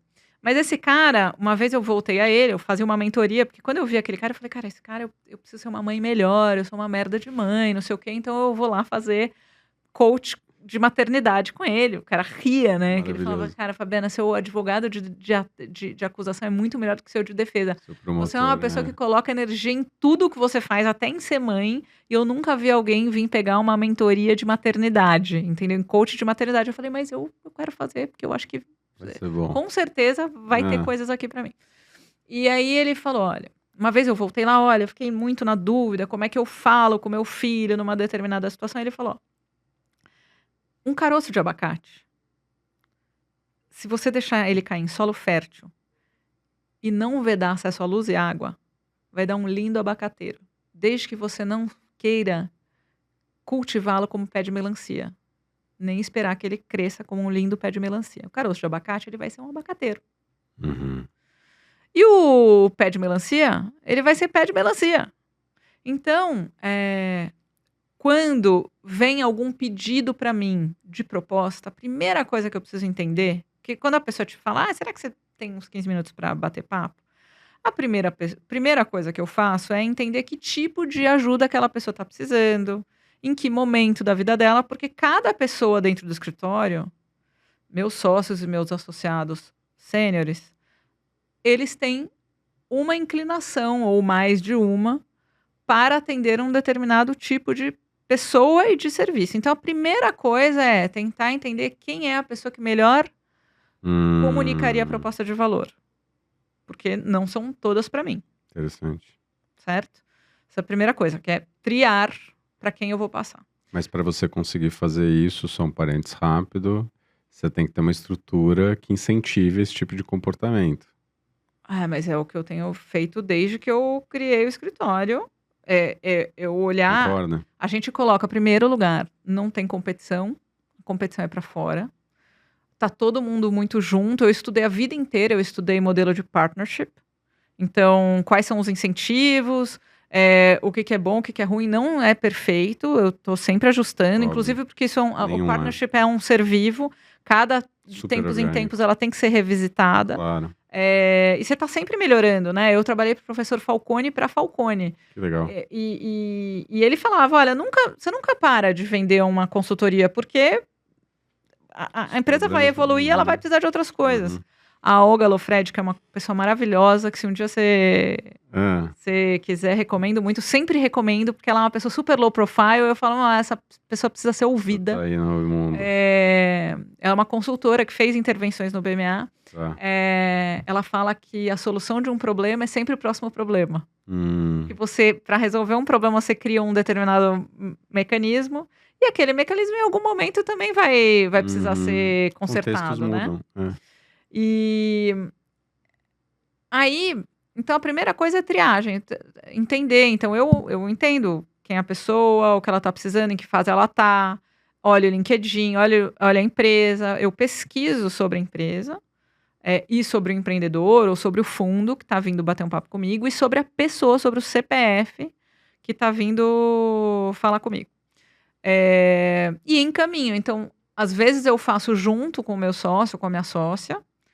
Às vezes, eu acho que ela vai fazer melhor que eu, inclusive. Então, eu olho e falo, isso aqui é para caroço de abacate, isso é para pé de melancia, isso é para parreira, isso é para laranjeira. Cada pessoa ali tem uma determinada... um conjunto de características. Então, eu tenho sócios que eles fazem typo na proposta de honorários. Ele não sobreviveria em nenhum escritório grande. O cara que faz typo na proposta de honorários, para o mundo dos advogados, ele assim é underperformer. Esse é o cara mais pragmático e que consegue resolver problemas no menor espaço de tempo. Para mim, ele tem esse bruto valor. Então, quando tem alguém que é pragmático, que precisa de uma solução pragmática, que não é ficar dourando a pílula, eu coloco ele. Claro, ele mesmo tem que se cercar de pessoas complementares para mandar a proposta. Claro, perfeito. Entendeu? E eu acho que os escritórios pecam na hora que você vai fazer uma avaliação, tem lá os comitês, ou tem maneiras, avaliação 360, BSC, Business Scorecards, nananã. E os caras querem que as pessoas sejam todas mini perfeições. Perfeição não existe, né? A gente sabe que só tem uma perfeição no mundo. Dado que a perfeição não existe, às vezes o cara é ótimo nisso aqui e fala, olha, você dá pouca aula, você prospecta pouco, você não sei o que lá. Ele vai atrair os clientes pelas características dele, pelo lugar de potência dele. Então esse cara, o valor como ele comunica valor, entregando um trabalho pragmático, bem feito, que as pessoas falam dele. Como é que eu atraí pessoas? Eu comecei a dar mentoria e começava, escuta, me conta aí sua jornada. Eu peço para a pessoa perguntar quantos anos ela tem, que signo ela é, quantos irmãos ela tem, o que os pais faziam. Começa assim a minha conversa. Eu vou, inclusive, daqui a pouco fazer com você. Eu quero até ouvir. Então, se você não se interessar por quem o advogar, né? Ele é um verbo transitivo indireto. Advogar para quem? Não é advogar. Não é que nem amar, verbo intransitivo. Não tem esse livro? Advogar é advogar para quem? Se você não aprender que o seu trabalho é servir alguém, você já começou errado. Esse processo de qualificação, eu brinco, é um processo de desqualificação. Porque quando você olha gestão comercial, ela depende muito mais dos nãos dos sim, mas é difícil. E lógico, eu sempre dou a saída honrosa, falo, gente, eu sei que às vezes no começo você não pode ser tão pique, porque você está ainda pegando tração, você tem que manter as luzes acesas. Estou falando de um caso muito particular, que é meu caso, super nichado, super específico. Eu me considero trusted advisor mesmo, não é buzzword, entendeu? Muitos, não, é que eu acho que é interessante isso. Eu estava assistindo um painel na Fenaló e que até minha pergunta foi nisso, né? Que eu estava falando, olha, porque eu estava vendo um sócio com um case super interessante do escritório dele e muito autêntico, com uma cultura muito específica, com um perfil de cliente muito bem mapeado, umas coisas muito legais. Até vou tomar um café com ele que eu achei o cara incrível. Só que quem está ouvindo aquilo e está num começo de jornada empreendendo no mercado jurídico, às vezes se sente inadequado, falando, puxa, mas eu não tenho ainda... Gente, contextos, entendeu? O que você quer trabalhar para ganhar o direito de botar os seus nãos mais facilmente. Eu acho que no começo você acaba tendo que ter um leque um pouquinho mais amplo até você ir se encontrando nessa jornada. E eu até vou dizer, assim, eu sou super estoica, você já sabe. E toda vez que tem alguma má notícia para o meu cliente, eu tenho um sticker chamado Trust the Process. Né? Então, todo não é um livramento, tudo que você estiver vivendo vai fazer sentido aos poucos. Se tiver que ser seu, será. Tarará, tem lá umas 6 frases, e no meio Trust the Process. Eu que na verdade, eu fiz uma colagem de algum lugar e eu mando. E assim, como é que é o meu começo de carreira? Eu comecei como tributarista, trabalhei 3 anos e meio como tributarista, mudei de escritório, fui para o BMA. Quando eu estava no BMA, eu era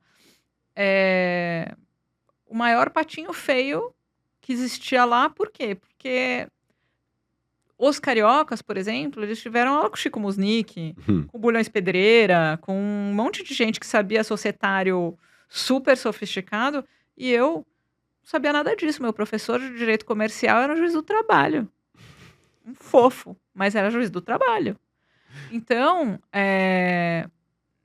dado que eu não tinha nada daquilo, eu tive que me virar. Então, aprender a vender, aprender a servir,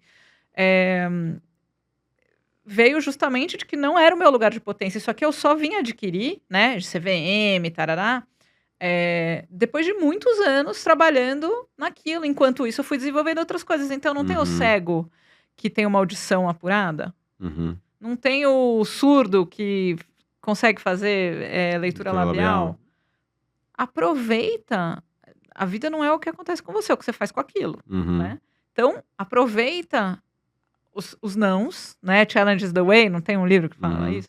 Aproveite os não, Obstacles is the way, para ir desenvolver coisas que você possa desenvolver conhecendo, e aí faça terapia, né? Conhecendo a capacidade que você tem de insistir naquilo que você pode entregar. Eu não podia entregar aula com Bulhões Pedreira, eu não tive. Então, ou eu ia ter que estudar para aprender aquilo, ou não ia adiantar eu ficar me lamentando. E a outra coisa você quer empreender? Você quer começar, mas você ainda não tem? Porque assim, eu fui uma grande sortuda na vida, que eu fui lá, minha sala era do lado da sala do Paulo Aragão. Então, olha a sorte. Eu não sabia de nada disso quando eu fui trabalhar lá. Eu sabia que era no escritório, Rio de Janeiro, melhor escritório para trabalhar na atualidade, não sei o que e tal, mas eu não sabia que tinha aquela sumidade, entendeu? No dia que eu descobri que tinha aquela sumidade lá, demorou até eu descobrir que era uma sumidade, entendeu? Assim como eu hoje não sou aquela sumidade, o Paulo Aragão para mim é eterno e singular, o cara de maior repertório do Brasil, o Chico é o cara de maior tirocínio, então você vai tendo essas oportunidades. Se você é aquele que quer empreender, mas que não teve a sorte de fazer isso, procura alguma coisa que você possa oferecer. O Serginho, que veio aqui e falou, eu podia oferecer que o meu telefone estava sempre à disposição, né? Já é um começo. O cara, putz, você vai ver, eu vou me esforçar loucamente, eu vou ser o cara mais grudado em você nos próximos anos. Já é uma coisa, porque também eu já tive uma situação, estava grávida da minha segunda filha, e eu deixei um advogado muito bom, que teve aula só com os tops, era carioca, tarará, cuidando de um assunto meu. Uhum. Eu, durante a licença maternidade, tive que intervir algumas vezes, e o cara, ele sumia, ele dava perdido, mas ele era maravilhoso, só que ele sumia.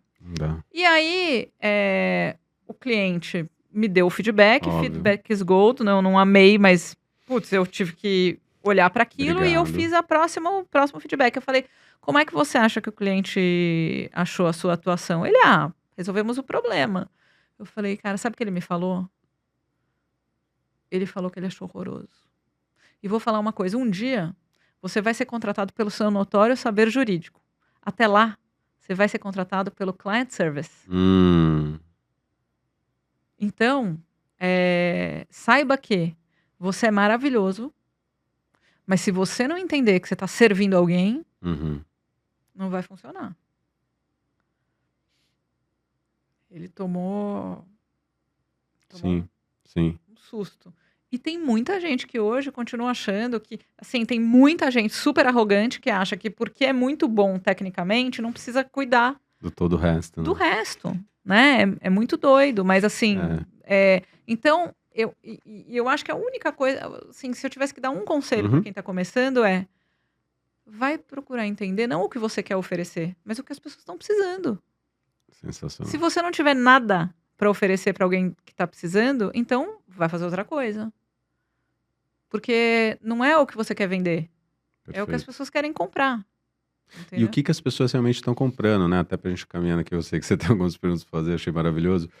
Que pra mim, eu falo que um light bulb moment que eu tive foi a teoria do jobs to be done, né? What's the job to be done? O que a pessoa realmente está querendo, né? Eu acho que você entender isso. Eu acho que até uma coisa muito legal é você perguntar para os clientes que você atende, que são os clientes mais próximos, falar o que para ele, o que eles valorizam no seu atendimento, o que para eles e para elas é um negócio legal, porque eu sempre falo que você se surpreende com a resposta. Às vezes você tá mirando num negócio e o cliente tá valorizando outra coisa. Ele vai te falar um negócio que nem você, às vezes, você fazia porque é meio second nature, você fazia meio que no piloto automático. Porque daí, eu acho que é um grande trabalho nosso aqui. É até engraçado, né? Porque quando eu tava dando esse treinamento sábado de manhã, esse sócio queridíssimo, super Rainmaker, ele virou pra mim, ele é, gente, pessoa maravilhosa, super pé no chão. Assim, ele virou e falou assim, Bruno, sabe que várias coisas que você falou aí, eu faço? Eu falei, eu não tenho dúvida que você faz. Claro.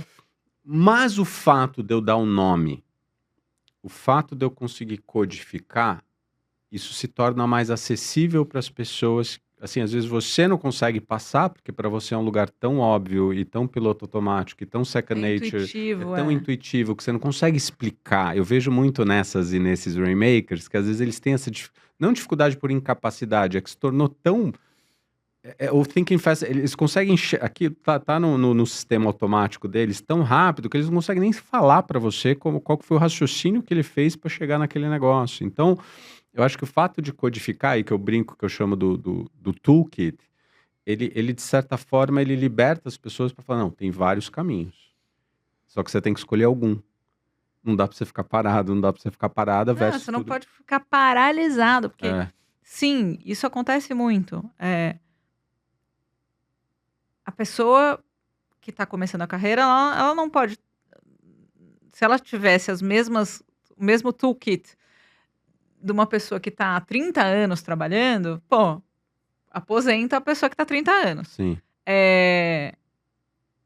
essa intuição e tal vai vir com o tempo. Até Exato. lá, você vai só aprender. Você vai tomar um monte de não, você vai aprender, mas você vai continuar. O ponto é... E aí eu acho que assim... eu acho que deveria ser obrigatório. Juro por Deus, tá? Deveria ser obrigatório fazer terapia. Sensacional. Amei. Juro. Concordo Se eu com você. pudesse, eu não posso obrigar. Mas se eu pudesse, pelo bem das pessoas, elas deveriam fazer terapia para fazer autoconhecimento do que elas gostam, do que elas não gostam, onde elas são boas. Eu tenho pessoas que têm autoconhecimento perfeito, enfim, perfeito não é, mas assim, muito bom, muito desenvolvido no escritório. Cara, eu detesto conversar com o empreendedor. Mas, por que me contratam? Me contratam porque eu sou aquela pessoa impecável na execução. E quem vai me procurar é o cliente que está precisando deste trabalho. E se aparecer um cliente aqui que não é para mim, eu vou fazer o quê? Vou passar para o meu sócio que vai atender esse cara bem. Isto, nos incentivos dos escritórios atuais... Não rola. O faturamento está vindo. Sabe qual é, no meu critério de avaliação? Ter um negócio dentro daqueles pontos para você ser promovido, inclusive dentro da sociedade? Sim. 30%. Tem um nome, que o nome talvez não seja muito bom, mas... Não, vamos com tudo. O nome é altruísmo. Tá bom. Então, 30% da nota subjetiva da pessoa... é o índice frescobol. Não sei o que é já isso. vi isso depois de conta. Não, mas não é dividir o lanche. Sim. Tá? É realmente... O cara tá pensando no escritório e tá pensando nos sócios. Então, tem originação de cliente, de assunto, gerenciamento de caso, performance de hora, tal. Porque critérios objetivos a gente tem que ter, porque não dá só o cara ser gente boa e comprado com a instituição, não sei o quê. As outras coisas tem uma parte que é contribuição para a instituição, tem a parte de desenvolvimento pessoal, profissional, etc. E tem 30% de altruísmo. Que é, assim, aqui não tem lugar para puxador de tapete, para competidor, para não sei o quê. Se o escritório não for bem e aquela pessoa for bem sozinha, esse altruísmo aqui já vai ser altamente prejudicado. Entendeu? Por quê? Porque os escritórios normalmente não têm. Tem perfil colaborativo, não sei o quê. Uma época já teve nota de ética. Aí a galera não era aqui, né? Era antes, mas a galera falava, não tem um cara mais ou menos ético. Ele é ético, ele não é ético. Não tem um cara que é nota 3 ético de 5, entendeu? Ou é ético ou não é ético. Tá certo, mas é que eu acho que os quesitos, né? A gente dá uns nomes. O que a gente quer? A gente quer o cara que veste a camisa, que joga junto com todo mundo. É bom ter craque? É ótimo ter craque.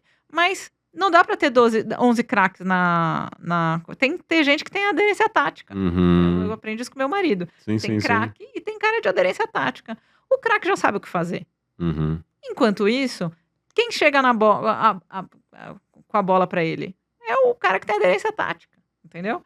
Então, se você não souber valorizar as pessoas pelas características diferentes que elas têm, não adianta depois você querer que todo mundo aprenda a vender. Entendeu? Tem gente que não vai vender, vai entregar. E ele é parte da venda boa de alguém que já entregou. O cara que já entregou, ele vai ajudar o cara que vende bem a vender o trabalho que ele vai entregar. Entendeu? Então... Eu até quero te fazer mais uma pergunta pra gente caminhando aqui, mas eu tenho uma visão que, de novo, volta ao começo da nossa conversa de você ressignificar a venda. Então, quando eu disse todo mundo, até tem aquele... Eu estava até em Toronto agora e o Toronto Blue Jays estava na World Series, né, na final, tal, e a cidade estava toda polvorosa, assim, eles acabaram perdendo, um jogo 7, assim, foi um negócio meio bizarro. E eu lembrei muito, eu estava até contando essa história pro pessoal que estava no bar comigo, porque tem aquele filme Moneyball, com Brad Pitt, o filme antigo, a história real, o cara que reinventou o beisebol e tal. E o mais legal dessa história, que eu acho que tem um paralelo com o mercado jurídico, é que eles descobriram que eles não precisavam só ter o cara que fazia o home run. Só que eles precisavam de pessoas que tinham alto rate de ir para first base, porque a estatística diz que se você tem mais gente indo para first base, você vai ter para a segunda, para a terceira, você vai conseguir fazer ponto. Então, o que é o IFA para first base para mim? Eu acho que está dentro desse conceito de toolkit. Então, quando eu falo que a experiência do cliente alavanca a geração de novos negócios, é que esse cliente que tem uma baita experiência com você, ele tende a recomprar, né, quando isso for possível, fazer mais coisas com vocês, ele tende a te recomendar, e isso reduz o teu custo de aquisição de cliente. Só que a pessoa que está lá entregando, se ela começar a ter uma chavinha de falar assim, não, mas puxa, eu também posso nesse relacionamento, nessa entrega, identificar a oportunidade, eu posso virar e falar assim, puxa, mas como é que vocês estão se organizando para isso no pós-close? Como é que vocês vão lidar com aquilo? Tudo bem, ela não vai ser a pessoa que vai estar na rua vendendo, mas se ela começa a ter o olhar, se ela consegue ir para first base, já ajuda o todo. E você vai ter o cara ou a cara que vai fazer o home run também, que também é importante. Então, eu acredito muito. Muito bom paralelo, hein? Eu acho que é um sarrafo. Bruno, maravilhoso esse Obrigado. paralelo. Eu acho que é um sarrafo do coletivo mesmo. Só que ele tem os diferentes lugares, entendeu? Porque, só para terminar, eu acho que muita gente se esconde atrás disso e fala, eu não. E você estava falando da juniorização da tomada de decisão, né? Uma das coisas que eu estava dando essa palestra em Toronto, eu falei assim: se você não conhece compra, você não conhece venda. É meu mantra. Se você não conhece compra, você não conhece venda. If you don't understand buying, you don't understand selling. E uma das coisas que eu estava enfatizando se você tem as compras, elas estão cada vez mais coletivas, sobretudo em projetos mais complexos. Porque Cover As, as soluções estão mais multidimensionais, eu acho que o jeito que as empresas e as organizações elas estão se organizando também envolve muito isso. E quando você olha para essa juniorização, quem muitas vezes vai interagir com o júnior lá dentro, o coordenador, a coordenadora, o gerente, a gerente, às vezes não é você. Às vezes quem vai interagir é uma outra pessoa que está lá, que se ela não tiver esse olhar minimamente, para ou deixar você na cara do gol, falar, eu ouvi lá que eles estavam discutindo tal coisa, ou a pessoa, a gente foi tomar um café e falou para mim tal coisa. Sabe que ia ser muito legal? Ah. Nos seus treinamentos, você colocar compradores diversos, atores. Os gringos fazem isso. Aí o cara é ator. É maravilhoso. E aí o cara chega e fala assim, você vai ser o cara do procurement da multinacional. Você vai ser o cara do banco, você vai ser o cara do não sei o quê, você vai ser o cara do não sei o quê, você vai ser o cara do não sei o quê. Cada cara, e aí do outro lado, o cara que vende, vai ter que acertar a proposta para esse cara. Maravilhoso. Entendeu? Vai ter que começar a aprender a entender quem é o comprador. Para mim, assim, isso é o que eu mais faço hoje, é tentar entender quem está comprando. E tem lugares que eu já sei que o meu escritório não vai entregar. Sensacional. É super importante. No meu escritório anterior, a gente, em determinado momento, foi fazer uma pesquisa com os clientes. A GV ajudou o formulário. Olha, o que faz você nos comprar? É senioridade, a criatividade, a responsividade, a disponibilidade, parará. A gente cruzava sócios, né? Então eu fui nos clientes de uma outra sócia minha. E a pesquisa era uma pesquisa sobre posicionamento, sobre, né, valor e tal. Sabe o que o cara respondeu pra mim? Acho que não é nada disso aí que você falou. Não? O que é? Papel timbrado e relatório. Oi? Papel timbrado e relatório. Não, papel timbrado porque é o seguinte. Tá vendo? Eu sou o diretor jurídico de uma multinacional. Se eu contratar um escritório que não tem placa e der errado, eu dancei. Se eu contratar o primeiro escritório mais conhecido, tarará, e der errado, ninguém vai me... Seguro da placa. Então, é isso. E relatório é o seguinte, quanto mais bem feito vier o relatório, menos eu tenho que mexer para entregar. Aí, primeiro momento, me deu aquela indignação, né, de tantas coisas que a gente cuidava no escritório para deixar o trabalho. E a gente ficava lá, não, porque criatividade, porque somos trusted advisors, porque isso, porque aquilo. O cara só quer papel timbrado e relatório. Então, quem aqui, neste escritório, tem papel timbrado e relatório para oferecer? Ninguém. Vão parar de gastar tempo com esse cara. Sensacional. Não, tem uma área. Esta é a única área que vai fazer esforço de prospecção com esse cara. Porque a verdade é que eu hoje, eu sou um escritório de 5 anos, com pessoas muito sêniores, mas eu não tenho essa placa. Então, o que acontece? Ou eu entrego o valor do que eu entrego, que eu comunico o valor do que eu entrego, e vejo quem precisa dele, ou eu vou morrer de fome. Então, para quem eu vou entregar o trabalho? E era muito assim, tipo, eu não quero mais conviver com aquele sobrevivente corporativo, entendeu? Talvez isso me cancele. Não, mas assim, não. São escolhas. Eu tenho 49 anos, Os meus filhos estão naquele momento quase nos 13 verões, entendeu? Eu quero passar o máximo de tempo que eu puder com eles, porque daqui a pouco eu tenho que devolver para o mundo, né? Eu quero passar meu tempo com quem vê valor naquilo que eu tenho para entregar, eu e os meus sócios. Então, eu não vou ficar vendendo trabalho para o cara que só quer saber do papel timbrado e relatório, entendeu? Vai me apodrecer por dentro. Uhum. Então, eu acho que quando eu falei da triagem, onde é que eu vou prospectar? Eu vou prospectar onde as pessoas querem o que tem dentro do recheio.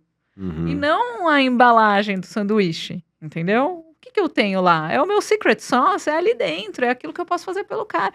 Eu vou me doar loucamente, eu sou compulsiva. Esse negócio dos compulsivos anônimos, todo mundo tem uma compulsão. Hoje em dia todo mundo vai ter compulsão por tecnologia, celular, não sei o quê. Mas além disso, eu tinha compulsão por comida e por dinheiro, né? Porque eram as coisas que as famílias árabes dão para demonstrar amor. E aí eu tive que modular, né, a minha escassez por dinheiro. Eu agora sou uma pessoa que eu considero muito equilibrada.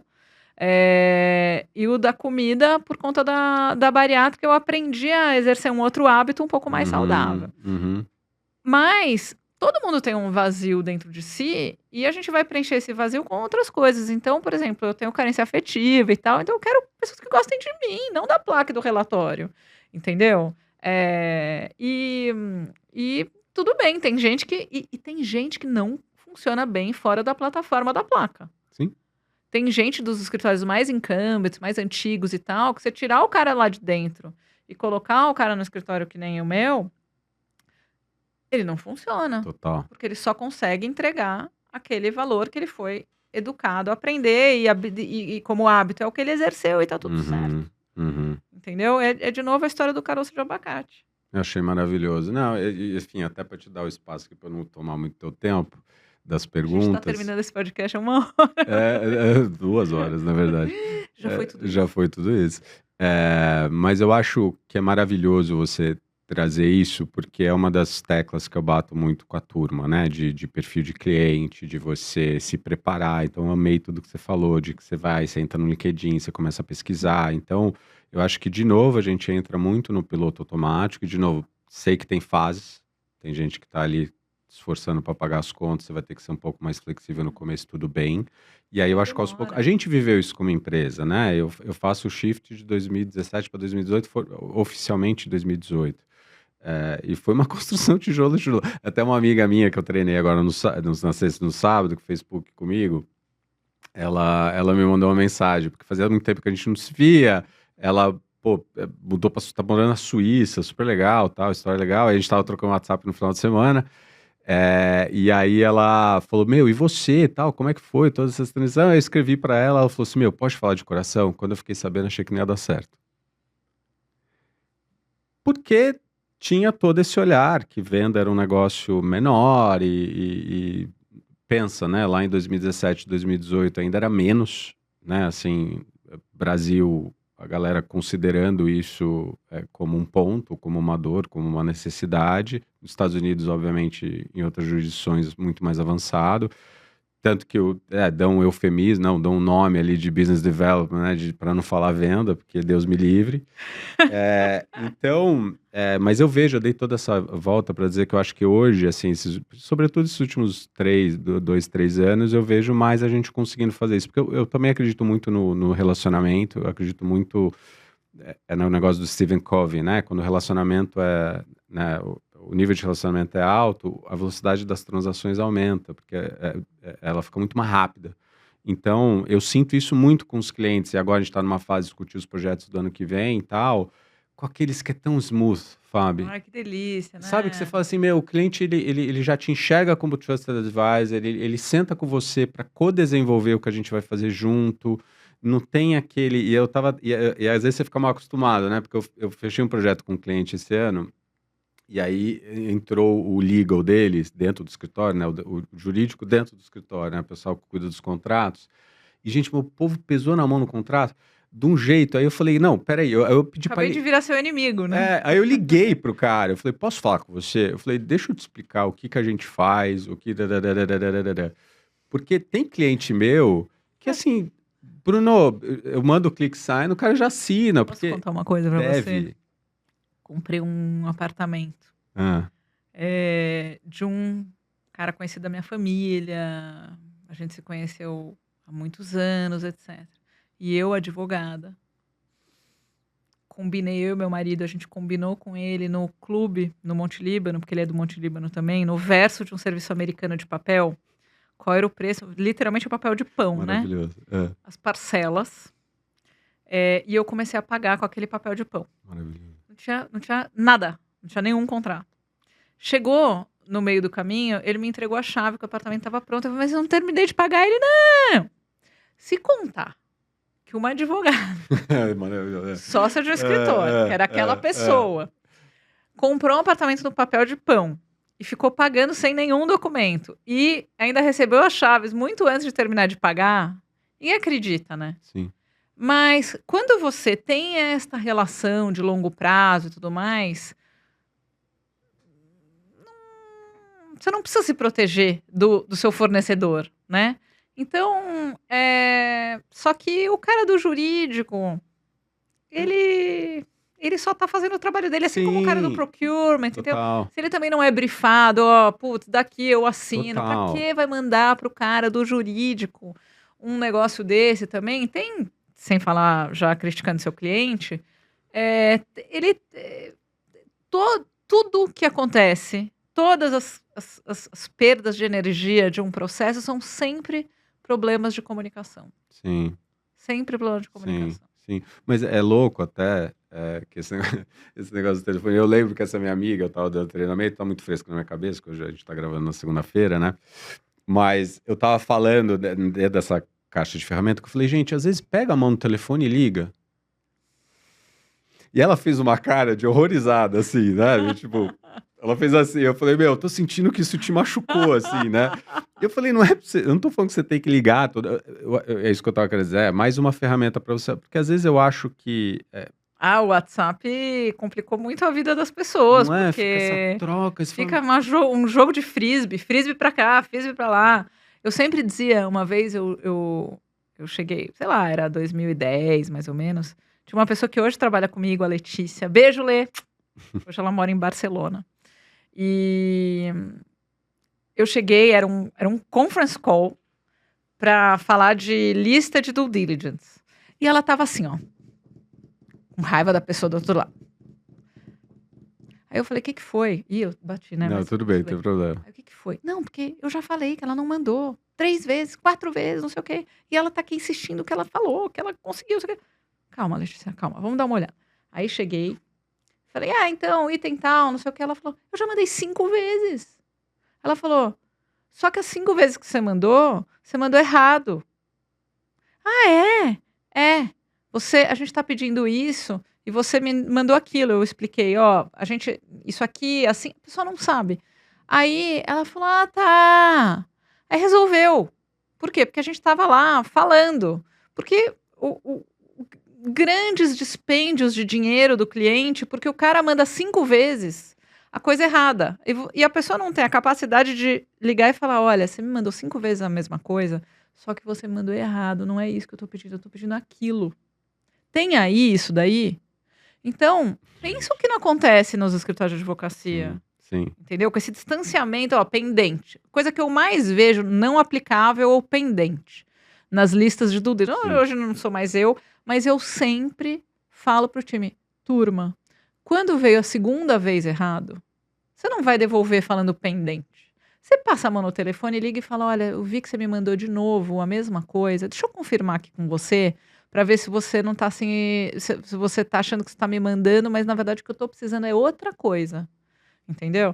É tão simples, né? Não, e tem, a gente fechando, você me levou agora, momento pessoal até. E é engraçado, porque a Brené Brown fala sobre isso, na história que você está se contando. E isso me marcou muito. Eu sempre fico pensando, que história que eu estou me contando.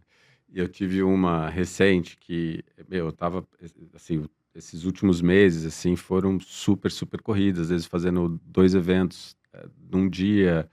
Teve na Fenaló agora que teve, eu fiz 2 palestras, né? Só que aquela semana eu tava com 5. Então, eu fiz uma palestra na quarta, na sala PME deles, que é aquela salona maior, e eu fiz uma na sexta, numa sala menor. Quando eu cheguei na sexta, minha voz já estava acabando. Eu até brinquei com a galera quando eu fui fazer a palestra, que eu falei, ó, gente, eu vou dar uma de adolescente, porque minha voz estava dando aquele, sabe, aqueles... Aí eu até brinquei com eles, que eu falei assim, porque a pessoa quando foi me apresentar, eu tenho alguns pet peeves, né? E eu tenho pet peeve com aquele negócio que a pessoa fica 15 minutos sendo apresentada, todo o currículo, história da vida dela. Eu falo, não, não faz isso, pelo amor de Deus. Fala que eu sou advogado e especialista em vendas do mercado. Não, só isso, só isso. Aí eu peguei o microfone e falei, vocês querem que eu fique 10 minutos me apresentando? Aí a galera já começou a cascar o bico, né? Mas voltando. Então eu tava, super corrido e tal, e era aniversário da minha esposa, e eu, enfim, eu às vezes sou meio avoado com isso, assim, meio alemão, sabe, meio pragmaticão, eu não, às vezes, e ela é mais esse lado, né, mais... Engraçado que você, com uma origem alemã, foi se especializar em vendas, né? Não é? É que eu tenho Cassaro também. Ó, daqui um pouquinho, vamos terminando, porque eu quero te entrevistar. Ó, eu vou entrevistar ele. Tem o Cassaro também, que tem o italiano, né, então... Ah, tá explicado. Mas tinha um negócio, eu falei, putz, eu não posso perder o presente, porque eu já tinha esquecido uma vez, ela ficou super chateada, tal, não sei o que, eu falei, não posso esquecer o presente, não posso esquecer o presente. Aí eu entrei numa loja, fiquei 1h30 no shopping procurando tal, um negócio pra ela, um negócio diferente, tal, não sei o que. Eu fui lá numa loja, não tinha o tamanho dela, eu falei, vocês podem entregar em casa, só que vocês têm que entregar até ela. Não, consigo. Eu falei, beleza. Aí eu tava super apreensivo, porque eu ia viajar no dia do aniversário dela, então era o dia anterior, e ela tava lá trabalhando no escritório dela, lá em casa. E aí chegou o negócio, eu fiquei super feliz que chegou. E aí eu fui entregar pra ela. Só que do jeito que chegou, parecia que eu tinha comprado online.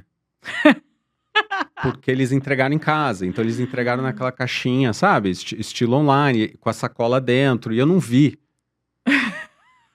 Aí eu peguei e entreguei pra ela. Ela fez uma cara. E eu falei... E ela detestou o vestido que eu comprei. Aí eu... Cara, aquilo fiquei, sabe, super chateado e tal. E ela ficou super chateada. E aí, quando a gente foi falar... Ela nem sabe se ela gostou do vestido ou não. Como ela ficou com a cara de que você só apertou um clique pra botar, ela deve ter detestado. Foi zero carinho, E foi muito engraçado, porque quando a gente finalmente foi falar sobre o assunto, porque eu tinha ido viajar, não sei o que lá, os dois estavam chateados. Um pela ingratidão e outro pela falta de consideração de comprar um presente online. E aí, eu fiquei pensando o quanto, do ponto de vista de cada um, as duas histórias, cada história era verdade. Toda a história é verdade. Todas as versões são verdadeiras. Ninguém inventa uma versão e aí, sabendo que é mentira. Quando a gente juntou, e aí eu falei, cara, eu fiquei 1h30. Aí eu fui falar com ela, ela falou, eu não sabia nada disso. Então, eu acho que a gente engata a quinta às vezes. E o Charles Duhigg tem um outro livro que chama Super Comunicadores, que ele fala... Não li. Muito legal. Que ele fala sobre... muitas vezes a gente está tendo duas conversas distintas. Não, então, a Olga Lofred, que você vai ter que entrevistar, ela fala que você está no ouvir agora e sempre. Quando você está ouvindo, você não está ouvindo a outra pessoa. Você, na verdade, está ouvindo que o seu conjunto de histórias... tá contando pra você. Então a pessoa tá lá falando e você tá ouvindo agora e sempre aquilo que você tá acostumado a ouvir quando uma pessoa daquelas fala alguma coisa. Entendeu? Você tá ouvindo a sua própria interpretação do que ela tá falando. É muito bom. Não, você tem que chamar o Olga Lofred. Eu já anotei aqui. Ô, Fábio, eu vou te pedir um grande favor, porque a gente tá com o tempo apertado aqui, senão eu nem te vi aí, tudo bem, meu? Como é que você tá? Você quer que eu te entreviste outro dia? Eu quero. Vamos combinar de você vir na próxima temporada e a gente faz um negócio legal? Eu vou te entrevistar. Não, fechadinho. Olha, eu queria mega te agradecer. Pra mim, assim, passou voando.